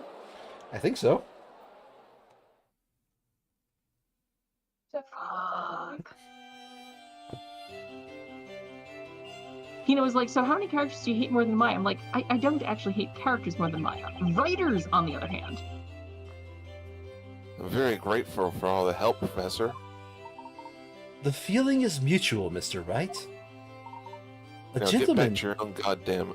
Now get back to your own goddamn franchise, please. Why did you get back to Japan, America? Oh wait, it doesn't exist. A gentleman always fights for the truth. I could not have done otherwise. Neither does your version of London. Man, I'm just too tired. You did awesome. See you later, nerds. Oh, it's the judge. Yep. You're cool. I want to go to sleep now. Yep, I want to go to sleep. He has been awake for at least 24 hours. Like, he has to have been, right, right, Henry, right, Jordan? Yeah. That's what I said. Probably. I cannot even begin to imagine how it was achieved. You were all given a very simple instruction when you were hypnotized. Don't see this shit. You cannot see pure black. That was sufficient. What is your outfit? We specifically... Charcoal gray. Technically speaking, we bought the rights to use Vanta Black, so... Oh, all right. Sure. Yes, it's cold steel. You just rust blew it. Luke's here too. Oh, right. Fuck, that's me. Professor, wait a second. There are plenty of black objects all over Labyrinthia, aren't there? Yeah, that's right. My hair is charcoal black too. Ah, but it's not pure black. Professor, are you serious? Did they actually get found to black? What we often perceive as the color black is in fact Fuck far me, from being goddammit. pure black. Our brains interpret reflections of light as colors. Objects which reflect even the smallest amount of light are not pure black. God damn it, Jordan! Pure black is only encountered within nature as darkness. No, it's fucking not! Darkness, sir? The machines used in Labyrinthia are coated in Vanta Black, developed by Labrellum Inc. It absorbs light without reflecting any. It is the only material that can be said to be pure black. Vanta Black actually does have a small fraction of a % of light that it does reflect. Shush, shush, shush, shush, shush, shush. Okay. Oh, I bet this invisibility robe is also made of that same material, right? That's correct. We made a dye version of it. And of course, the bell tower was concealed using the very same material as well. I'm just going to point out, I think Vanta Black is actually carcinogenic in the same way that, what's the, asbestos is. Because it's a very small tubes. Well, to be fair, we are... So don't inhale the Vanta Black, don't shove it down your lungs, like... To be fair, we are a medical company, so we have been researching... You know, it was just like, that's how you get black lung. Yeah, now you can no longer see their lungs. Oh, God. Jordan, I'm gonna smack you. I'm gonna fucking drive down to Texas, goddamn. When you think about it, this town abounds in all things invisible. Huh? Also, can we just want to stop for a second? Just the thing about suggestion is that suggestion doesn't work on technical definitions. It works on what you believe to be the suggestion. So when you tell someone you can't see black, they don't think Vanta Black. They think Maya's hair. Okay, it needs 3 different things to make the story work, Sandry. No. Peanut was absolutely correct when she said, "Is this the Scooby-Doo unmasking portion of it?" And I was like, "Yes," including the part where, just like Scooby-Doo, this shit does not track. Miss Darklaw. Like when Scooby-Doo does the unmasking, it becomes blatantly clear that reality does not apply. To be fair, that is an insult to Scooby-Doo. Yeah, there are times... Actually, I think in this case, it's totally appropriate, this particular comparison. Yeah, that's right. There are times in Scooby-Doo where the ghoul is real. Miss Darklaw, anyway. Or should I say Miss Belduke? Yes? For 10 long years, your memories had been suppressed. The truth about what occurred in the belfry was invisible to me, you mean? Mr. Cantabella and your father knew it all along. They knew who actually rang the bell. What? Is that true, Cantabella? Dots. As we have demonstrated, it was easy to deduce from the situation in the belfry. But if he knew all along, why didn't he say something? It was, of course, for your own good. Don't be angry at her!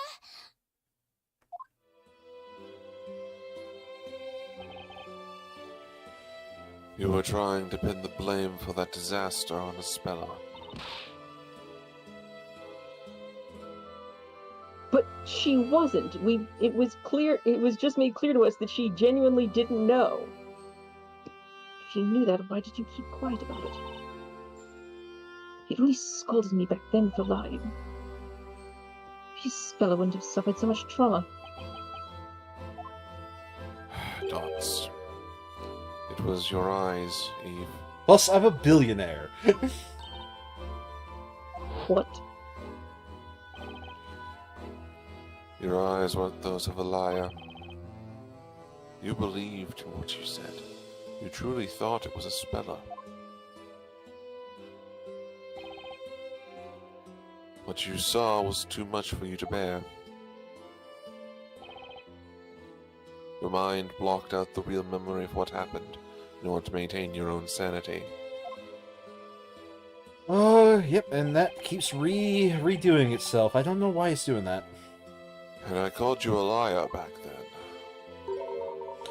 You would probably have suffered a mental breakdown. Mr. Cantabella and your father created this town. You were mistaken in thinking it was purely for Espella's sake. It was also for you, Miss Belduke. it's fun to treat the PTSD.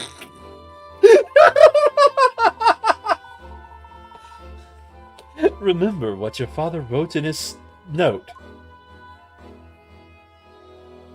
I have only two concerns. The first is my daughter. It pains me to be leaving her alone in this world, although she probably doesn't think of me as her father.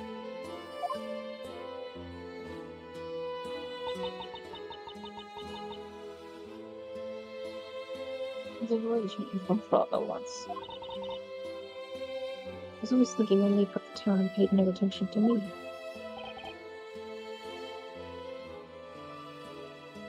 Jordan. Arthur. Storyteller? Hold on, sorry. Welcome back. So you moved out, broke off contact with him. But you were wrong about your father. Not a single day passed without him thinking about you. He helped to make the story I was weaving a reality for your sake. So ignorant. So convinced my father was driven to suicide by you. Your father couldn't bear the sense of guilt he had accumulated over the past 10 years. Even though he killed himself in the end, I believe you were always the most important person to him.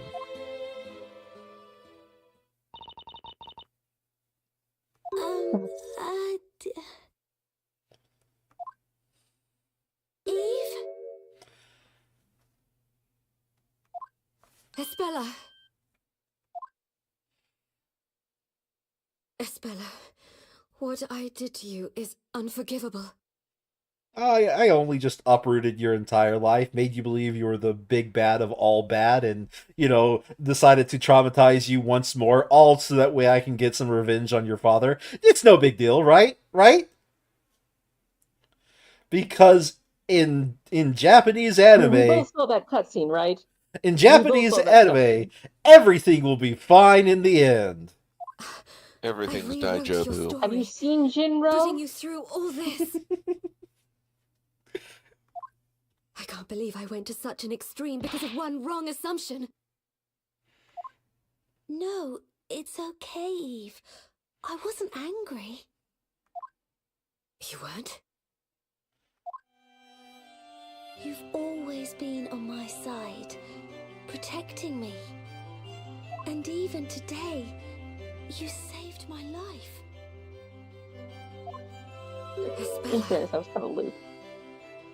By the way, this is the saccharine music of Phoenix Wright going on in the background. I also owe you an apology. Also, the arrangers dropped in at last second. Why don't we have the epic, Baroque music that we had before, right?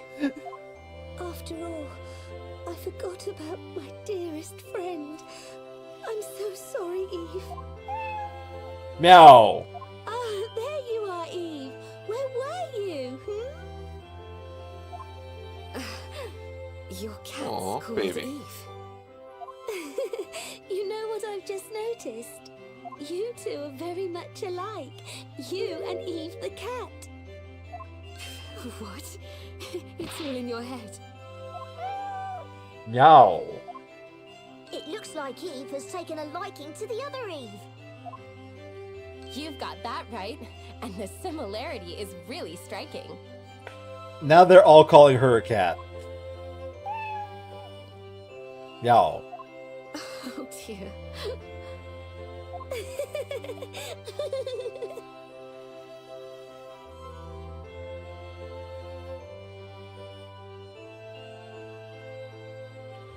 My eyes have been watering for like the past like a while, and this isn't me like getting emotional. Like I just have something stuck in there. Yes? I must say, I am indebted to you. Don't mention it. Cool, You we know, will. when I started planning my revenge 3 months ago, Stop talking to a lawyer, Miss Darklaw. Phoenix should be like, I'm going to do you a favor. Stop talking now. I mean, not really. There's been no crime committed, so, yeah. Mr. Layton was a part of my plans. I needed to lure him to Labyrinthia. Leighton was a part of the plan, Sandry. Why? Why me? You were famous in London, and word of your skills reached me even here. What's more, you specialize in mysteries. So I thought that if you came to this town, you'd feel compelled to solve ours. Oh, well, I am honored. This is such a Scooby-Doo fucking plot. Wait until you see the reason why Phoenix was taken here. That's cool. And what about me? Well, about you. How should I put it? Your arrival here was purely accidental. You mean it wasn't planned? As you know, That's what Bella accidental escaped and got involved in that incident on the freighter. As a consequence, I had no choice but to bring you here. I see. I shouldn't have asked. Why? My fragile pride has suffered yet another blow. Nick, you can't escape your fate. You're doomed to always find trouble if it doesn't find you first. How about some words of sympathy for a change?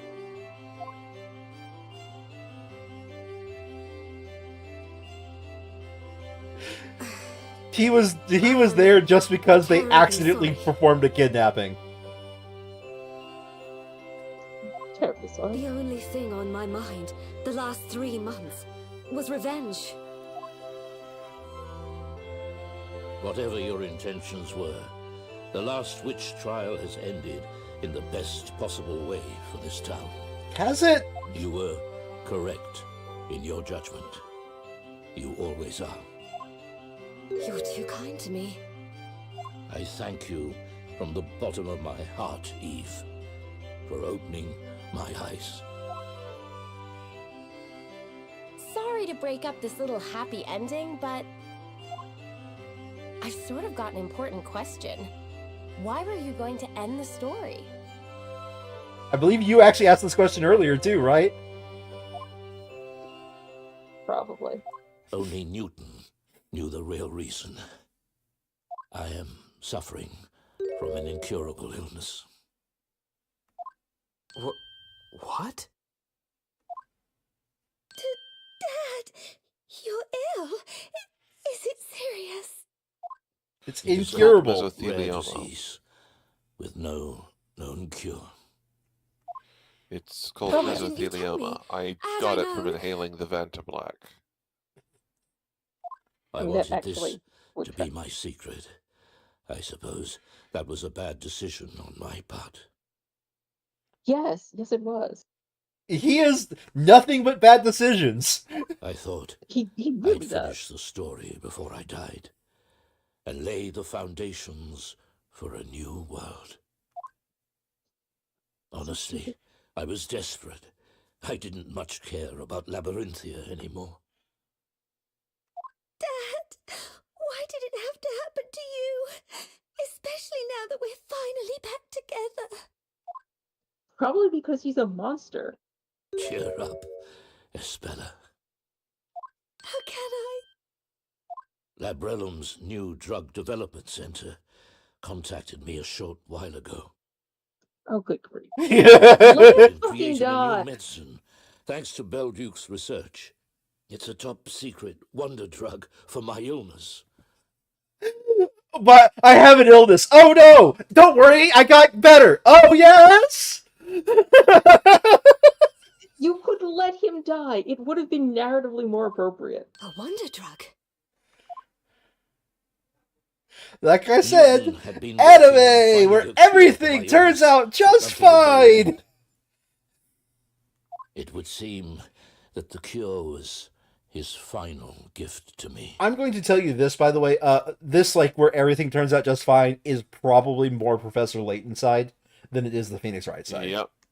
Well, Phoenix Wright definitely does not have everything turn out all right. Yeah, it like, turns out mostly all right. Yeah, but it's this is definitely Professor Layton's side. My father. Newton was the truest friend I ever had. You've only ever had one I'm friend. going to undergo surgery. Do not fear. I shall return. Surgery for a medicine? That is So some stop really making weird that drug sad stuff. face, Espella. Also, dude, why are you still wearing your fucking weird ass face mask? It's badass. It's called an aesthetic decision. Of course you it wouldn't will. understand. I wear this because I'm the man who builds bell towers with giant bells. Yeah, that was a great fucking plan, wasn't it, dumbass? Did you see my tower? It goes to the moon. With all due respect, ma'am, one of us is a multi-billionaire, and one of us isn't. So not all of my decisions were poor taste. To be fair, Darklaw probably has inherited massive amounts of money. Considering that Belduke was heavily associated with Librellum, yes, I expect so. Yeah. Oh yeah, you have a controlling interest in the stock of Librellum. Of course.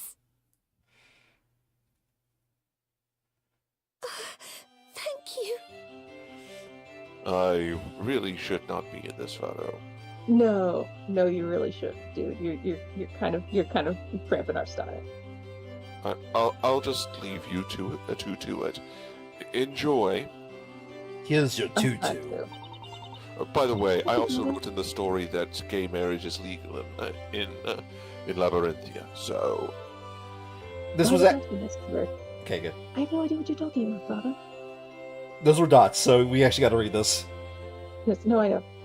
I'm gonna try and buy Miss Claire's baker. I realize she's probably not actually named Miss Claire, and she's probably, but she is a very good baker. I've got so much to tell her. Do you mind if I go, Father? It won't take long.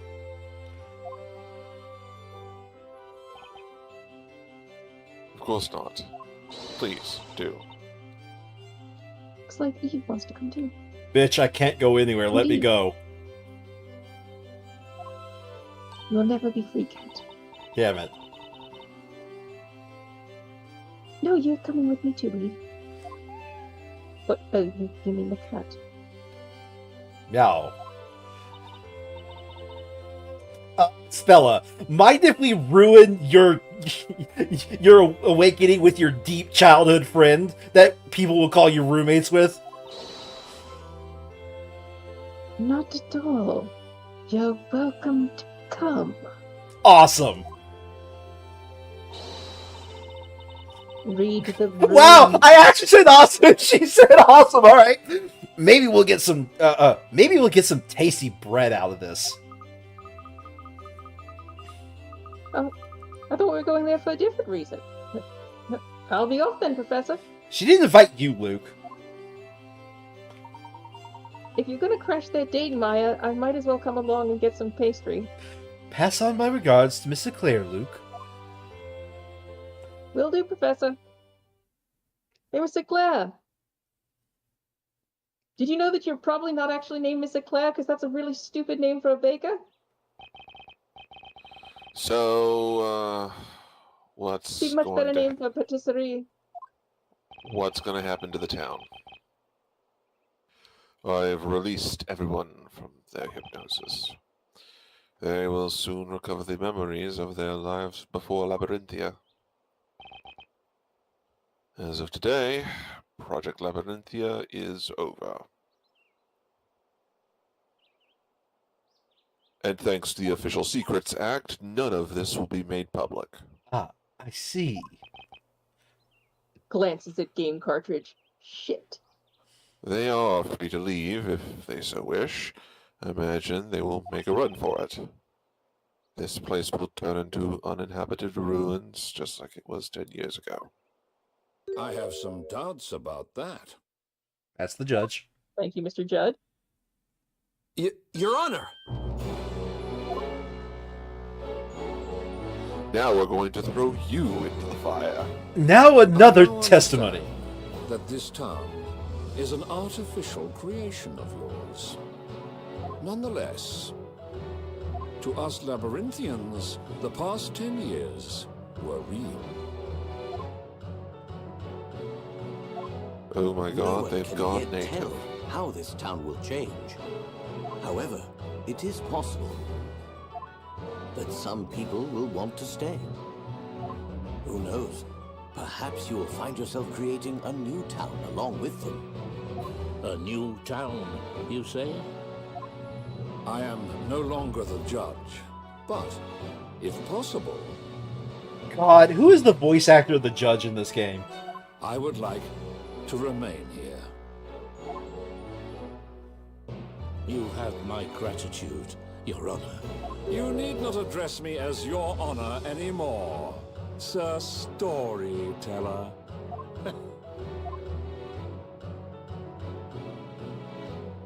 My true name is actually so, the Killer. The last witch trial has drawn to a close. If there's any more text, just consider it a part of the credits. Okay? Fair enough. Yes, I had a feeling you would not like where the story dropped off, Sandry. But that's fine. I did enjoy the ride, and the ride is a lot more fun with you two here. Father talk about? I'm not even going to disagree. And frankly, most of the game I was do not know. pretty good up until this last section where they're just like, you know something? Dad What if we made a just promise to me. didn't? And Yeah. Yeah, when I realized you were upset when you realized where it was going, like, yeah, okay, you're not going to like the rest of the story. I knew that, but I also didn't want to kind of say that at the time, at least not directly. You know? Writers, Shu Takumi. Directors, Shu Takumi. Yep, it's a shoot. Well, yeah, it's a Shu Takumi story that explores a Professor Layton story, if that makes sense. Also written by Akihiro Hino and Yukinori Kitajima, so... Right, it's exploring a Professor Layton story, is what the story that Shu Takumi wrote, right? So, To answer your question, the judge was voiced by Peter Egan. Peter Egan. Who else? Is there anything else he's voiced? That's what I'm looking right now. Let's see. And you all pass out. I mean, he has been a rarely working actor. This guy! The Bullet Man! And there's a beer! What a beautiful sound. Almost as if it's ringing in a new beginning for the town. Thank you, Eve.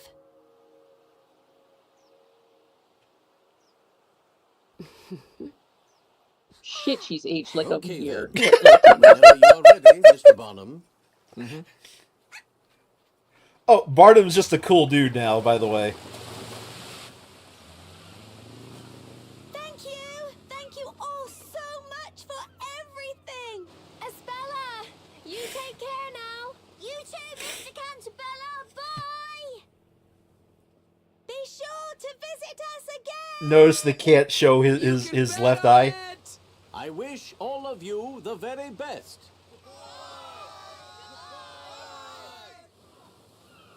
Mr. Wright, I knew I could count on you to stand your ground and fight me to the very end. Did he fight you at the very end? He was just sort of there towards the end there. Honestly, Professor, I didn't really do a whole lot for the last quarter of that trial, so let's just call it a draw. I'll show you around London. Oh, so it's a draw. That means we need to get a second one to decide who the real winner is, right? So to answer your question, probably nothing that you've ever come across, but he has been a steadily working actor for like 30 or 40 years. Okay. Because I swear I've heard that voice like a few times before.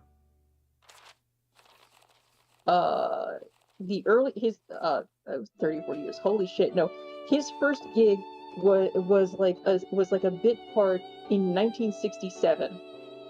Well, I definitely didn't hear that one unless I saw it. Yeah, on... no, and he's regularly had like a couple gigs a year, basically every year since then. Okay.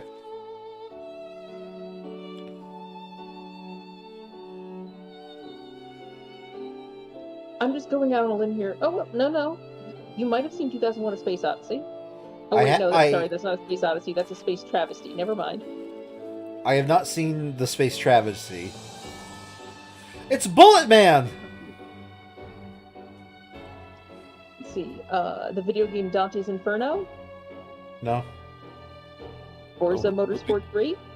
Who did he play in Dante's Inferno? King Richard I, Bishop of Florence, and background shade. Huh. Cool. Oh look, it's the Forza Motorsport 4? No, I haven't played any Forza. Look, it's that one lady we threw in the trash can as soon as possible. Let's see.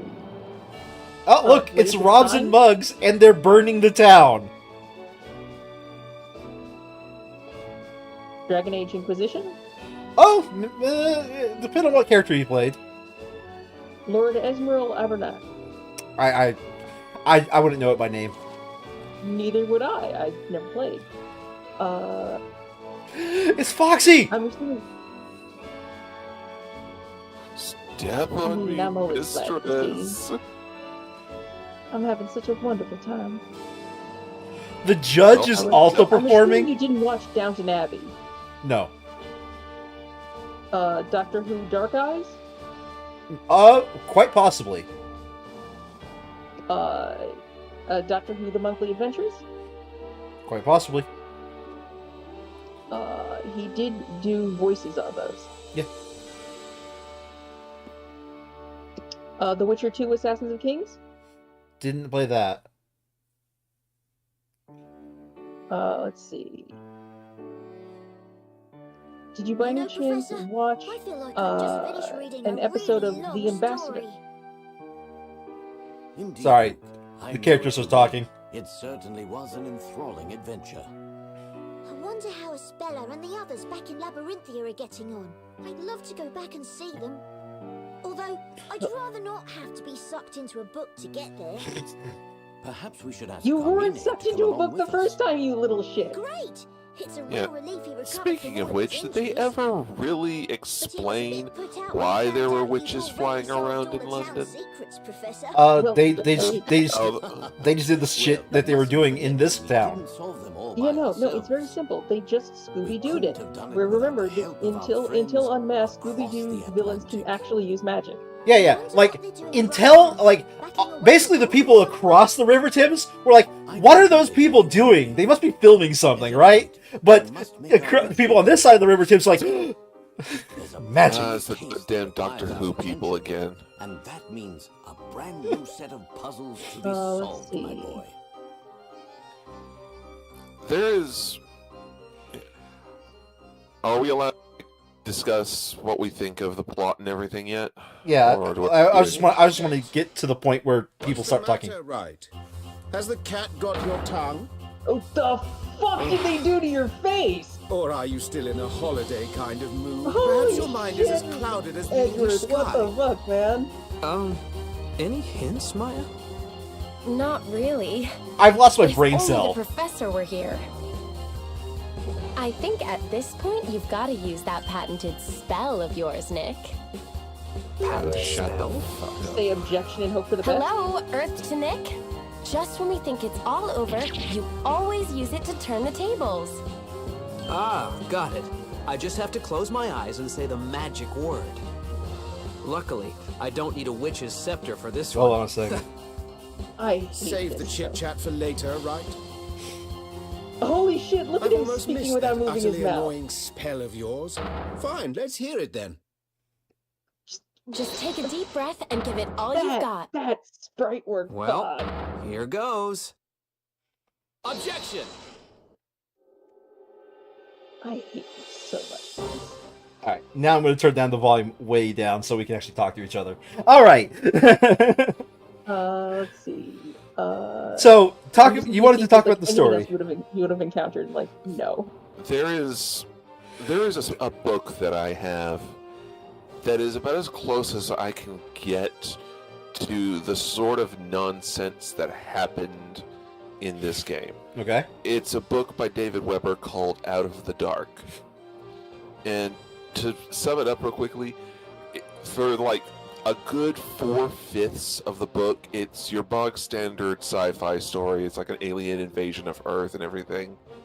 Except at the end, one of the main characters is revealed to be Vlad Dracula, freaking Count Dracula. Vlad Tepes, yes. And then it becomes vampires versus aliens. What? Okay, I'm not gonna lie. That sounds kind of awesome. Yeah. This is watching this again. Kind of makes me feel like that. The entire genre takes a hard right turn at the end of the story.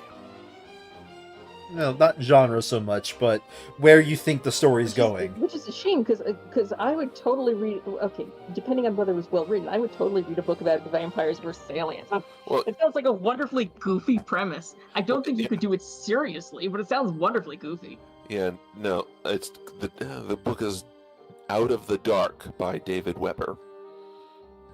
I mean, the problem is it makes it sound like they didn't actually make good use of the sort of, again, I use the word intentionally, goofy premise. Well, that's the point. That's the point. I mean, that's kind of so that's kind of the point I'm trying to make. So I like Miss Darklaw as a villain, but I am mad that they threw Barnum in the trash. He was basically like an amazing he was an amazing character. They just at the last second threw him in the trash.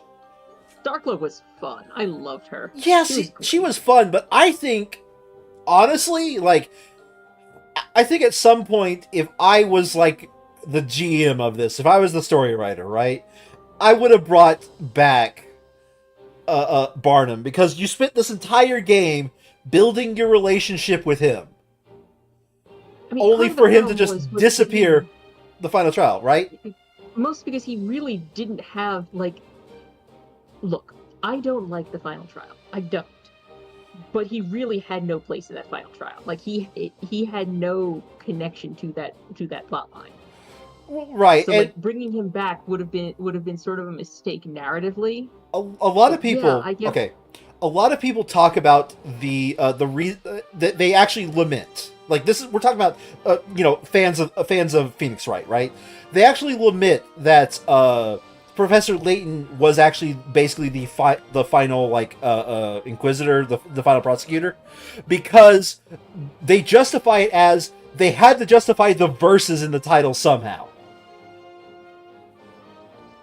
I mean, it really does feel like it, because I got to tell you, that was also just it's one thing to have a prosecutor who's adversarial. It's another thing to have a prosecutor who knows the answers and is just you've got to work for it. It felt fucking annoying. It's just he's lucky that Phoenix didn't just walk across the area and just punch him in the nose, just jackass, you know the answers, just tell us. So, by the way, I just want to state this, since we played this game. Top 4 prosecutors right now, and this is I don't know which one is best type top 4, okay? Barnum,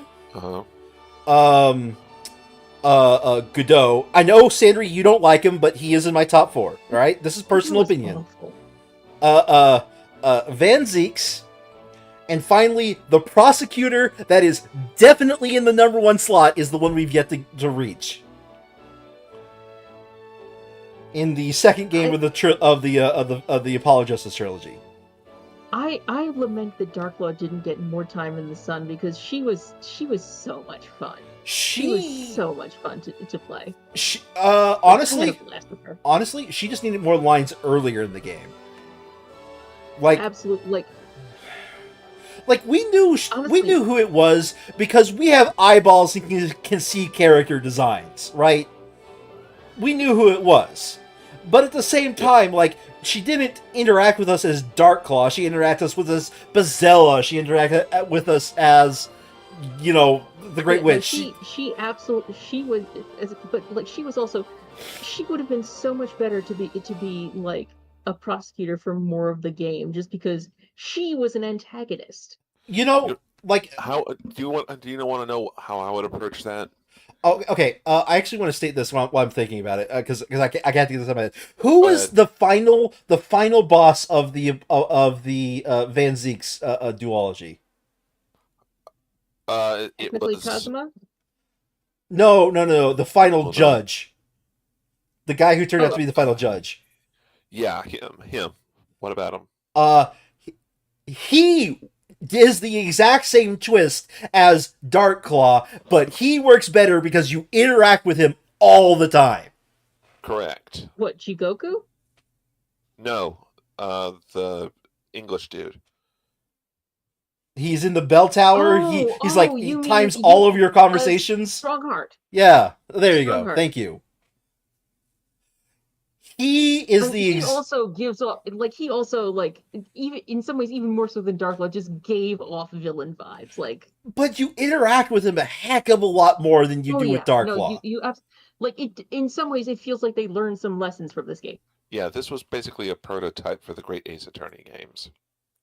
And in gameplay and in some of the story, yes.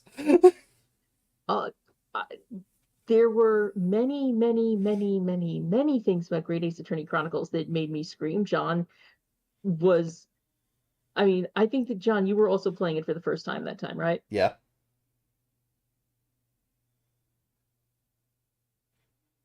I mean, I'm trying to figure out what you brought up. The most egregious thing in my mind is the fact that one dude, not Watson, Wilson? No, the guy, Fish and Chips guy. Oh, Gregson. Yeah. I was mad that he was just like the 11th hour. Haha, I was the villain all along. That drove me mad. He when I play it again, I will burn every moment that might point to that. But I don't think there is a single moment where it points to that. John, that moment right there, that was actually ripped straight out of this game. They just, like, sudden pulling back the illusion, and look, see, there was someone behind this the whole time. Like, it wasn't just like a curse. There was a dude going around murdering people, like, and just pretending it was a curse. Like, it was this fucking plot, complete with it being stupid. Well, it was a whole organization, not just one guy, but the fact that he was a part of that organization. Gestures to the shades. Yeah. The fact that he was a part of that organization does not make a single lick of sense from everything we've seen of him. Look, the final like 2 cases of the second game were unbelievably stupid. Like, the plot wasn't.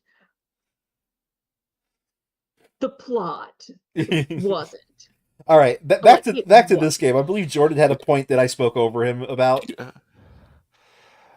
Do you know what I think that would have made this game a lot more palatable? Go on.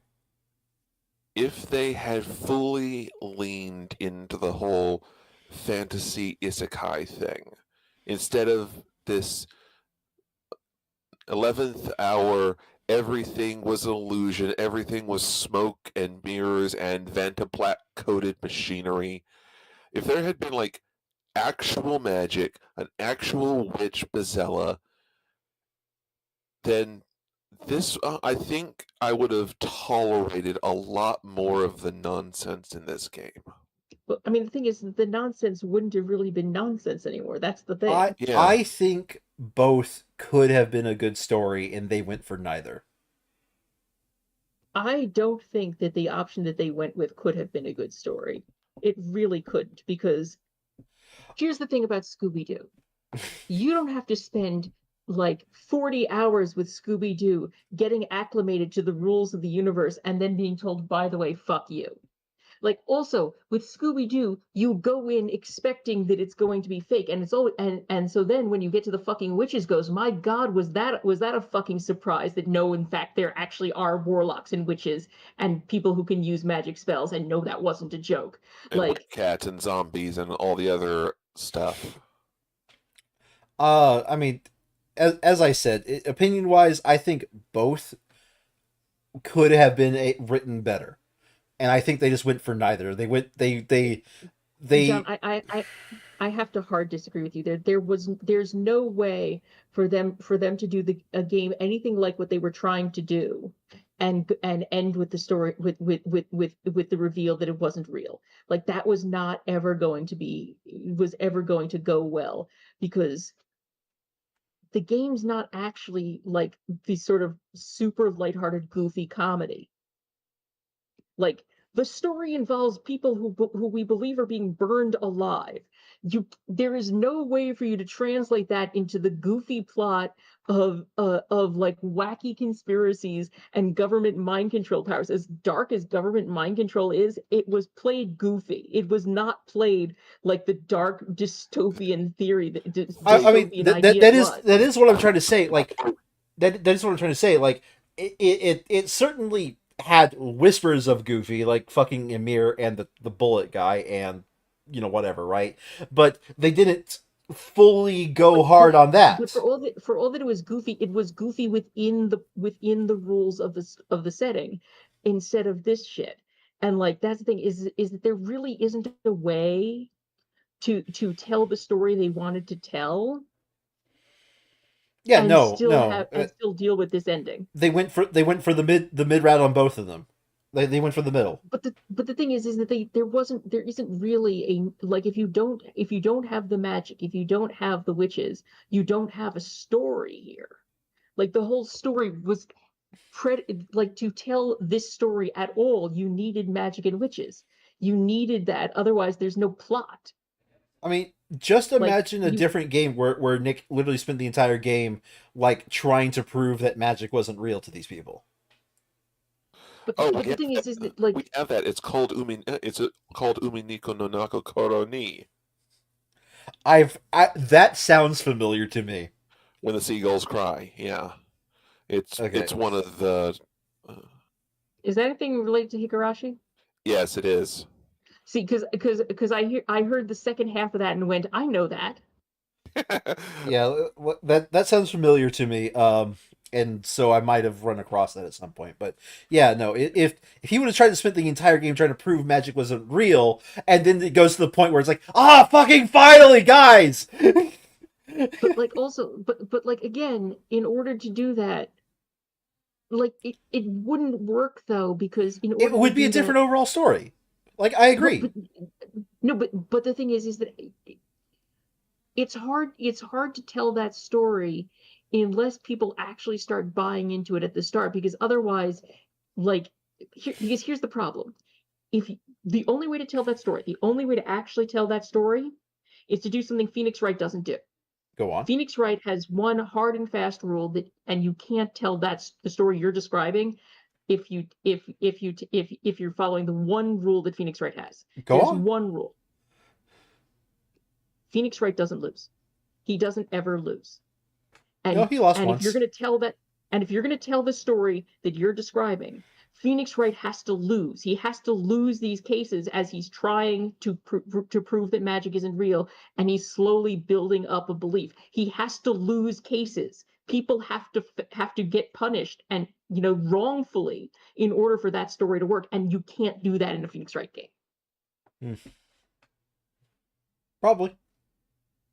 Like that I'm is your problem. I, That is the story the story that you just described is a story where Phoenix Wright has to struggle, and one of the struggles that he has to deal with is that he can't if he succeeds in convincing people magic Yeah. isn't real in the first case, like the plot ends. like So I he don't has to fail, and if he fails, people die. like I don't know much about the Professor Layton series because they weren't interesting to me. I didn't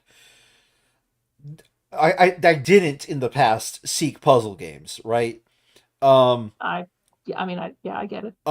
So uh I don't know much about him, but he is like I wouldn't be surprised if he's the type of character who have written like I knew from the beginning magic wasn't real, you dumbass.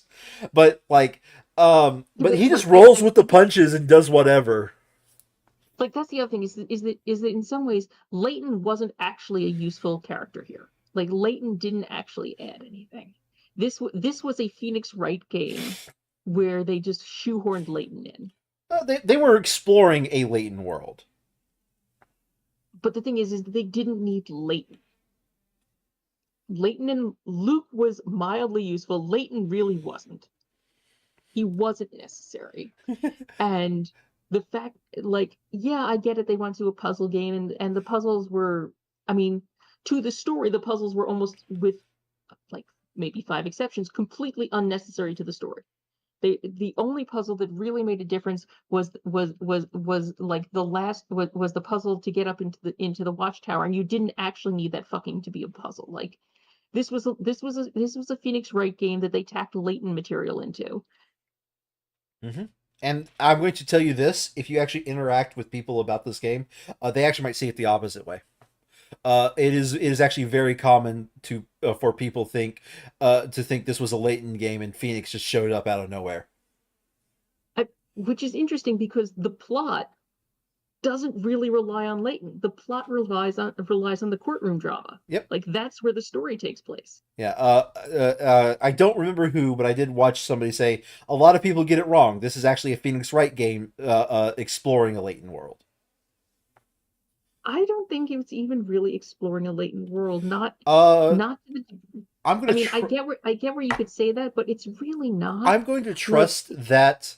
I'm going to trust that guy's review a little bit more, just because he was, a lot more familiar with Leighton games. Here's a question. Do you think this would have been better if instead of Phoenix and Maya, it had been Apollo? No. No, if no. If only because the story that Apollo is written into, so he that leads to an interesting question.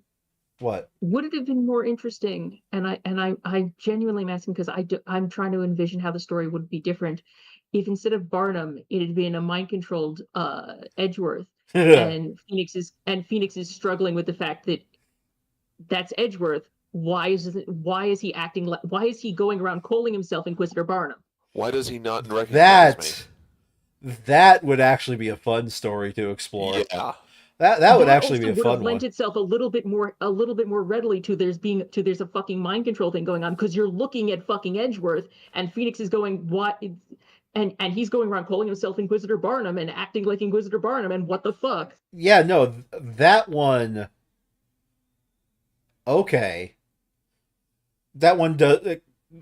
You thank you for making my sort of point that I was trying to make earlier, even though I suck at it. No, that one actually sounds interesting. Where there's somebody that we know, and we're having to convince them. Yeah. Well, it's less about the having to convince them, and more that it signals to everyone that there's something fucky going on here, and it like because the thing is that right now the way the game plays out, all of the main characters know that they're not there, but they don't know that this world isn't accurate. If Phoenix is looking at Edgeworth and Edgeworth is going around calling himself Inquisitor Barnum, he knows that there's something wrong with the world that he's looking at. It's not just that there's something. It's not just that he's not just aware that there's a world that he's from that has different rules. He's looking at this and going, that world is still here. I'm looking at someone from my world who's not acting right. That would have changed the plot. A lot, yes, and that would have actually have set up a lot of the things that have been happening.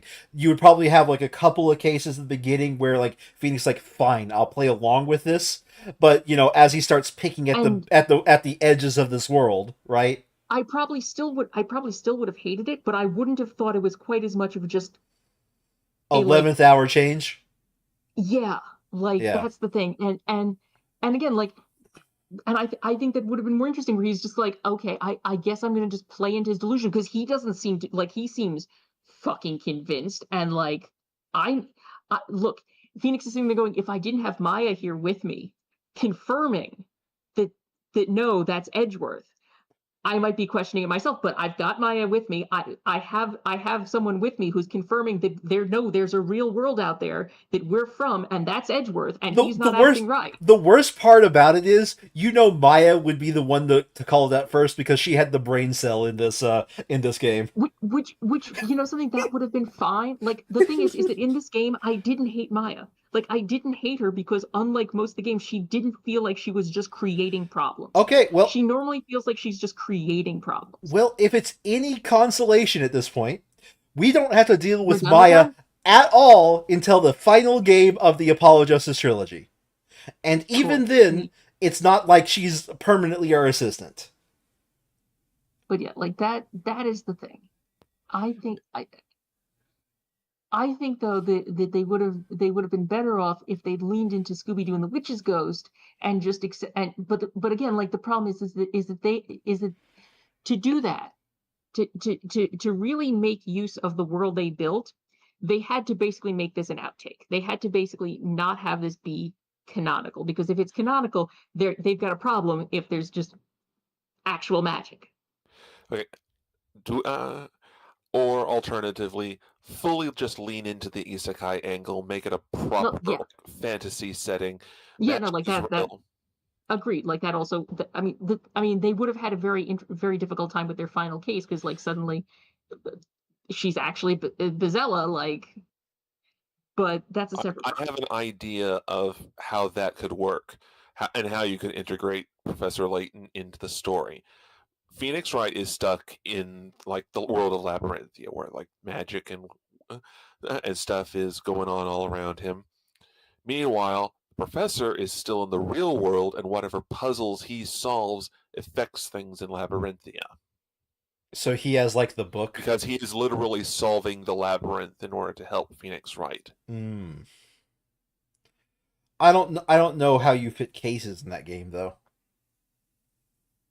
It's still the witch trials.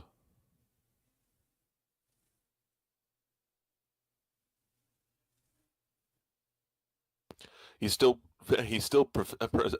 protecting Espella Cantabella, except in this case, Espella is in Labyrinthia, and the storyteller is the one who's writing Labyrinthia. By the way, I'm going to use this in the loosest terms. I just don't think going full on isekai magic would have been a story that either of them would have really, truly engaged with. And if only because, and I use this term very loosely, both of them are a lot more grounded. Well, that's because they're cowards. Anyway, I mean, it's 10 o'clock. Yeah, no, I think it's time for me to go do other things. But no, I don't think the full isekai would have necessarily worked, just because, I don't know. I think that ultimately one of the major problems is that they wanted to tell a Wright and Layton game, and that didn't really lend itself to exploring anything that they did with it, because they were too busy trying to match two different plots, two different entire game plans into it, and it really didn't work. The major overarching plot where whoops, everything was fake, that is definitely Layton, by the way. I mean, fair, but again, gameplay wise, they really didn't mesh. Anywho. Anyway, good night. Good night. Good night, everybody. Thank you for joining us, chat. Yeah. Next week we are going to be picking up with what looks to be the Outer Wilds. I don't know if the polls have closed yet, but they should be closing here within like, I don't know, a couple hours. Oh, it looks like 30 minutes is when the poll will close. So yeah, that'll be interesting. Outer Wilds. Gonna need to make sure my computer won't crash while running the game. But yeah, thank you all for watching. See you guys next time. Bye bye.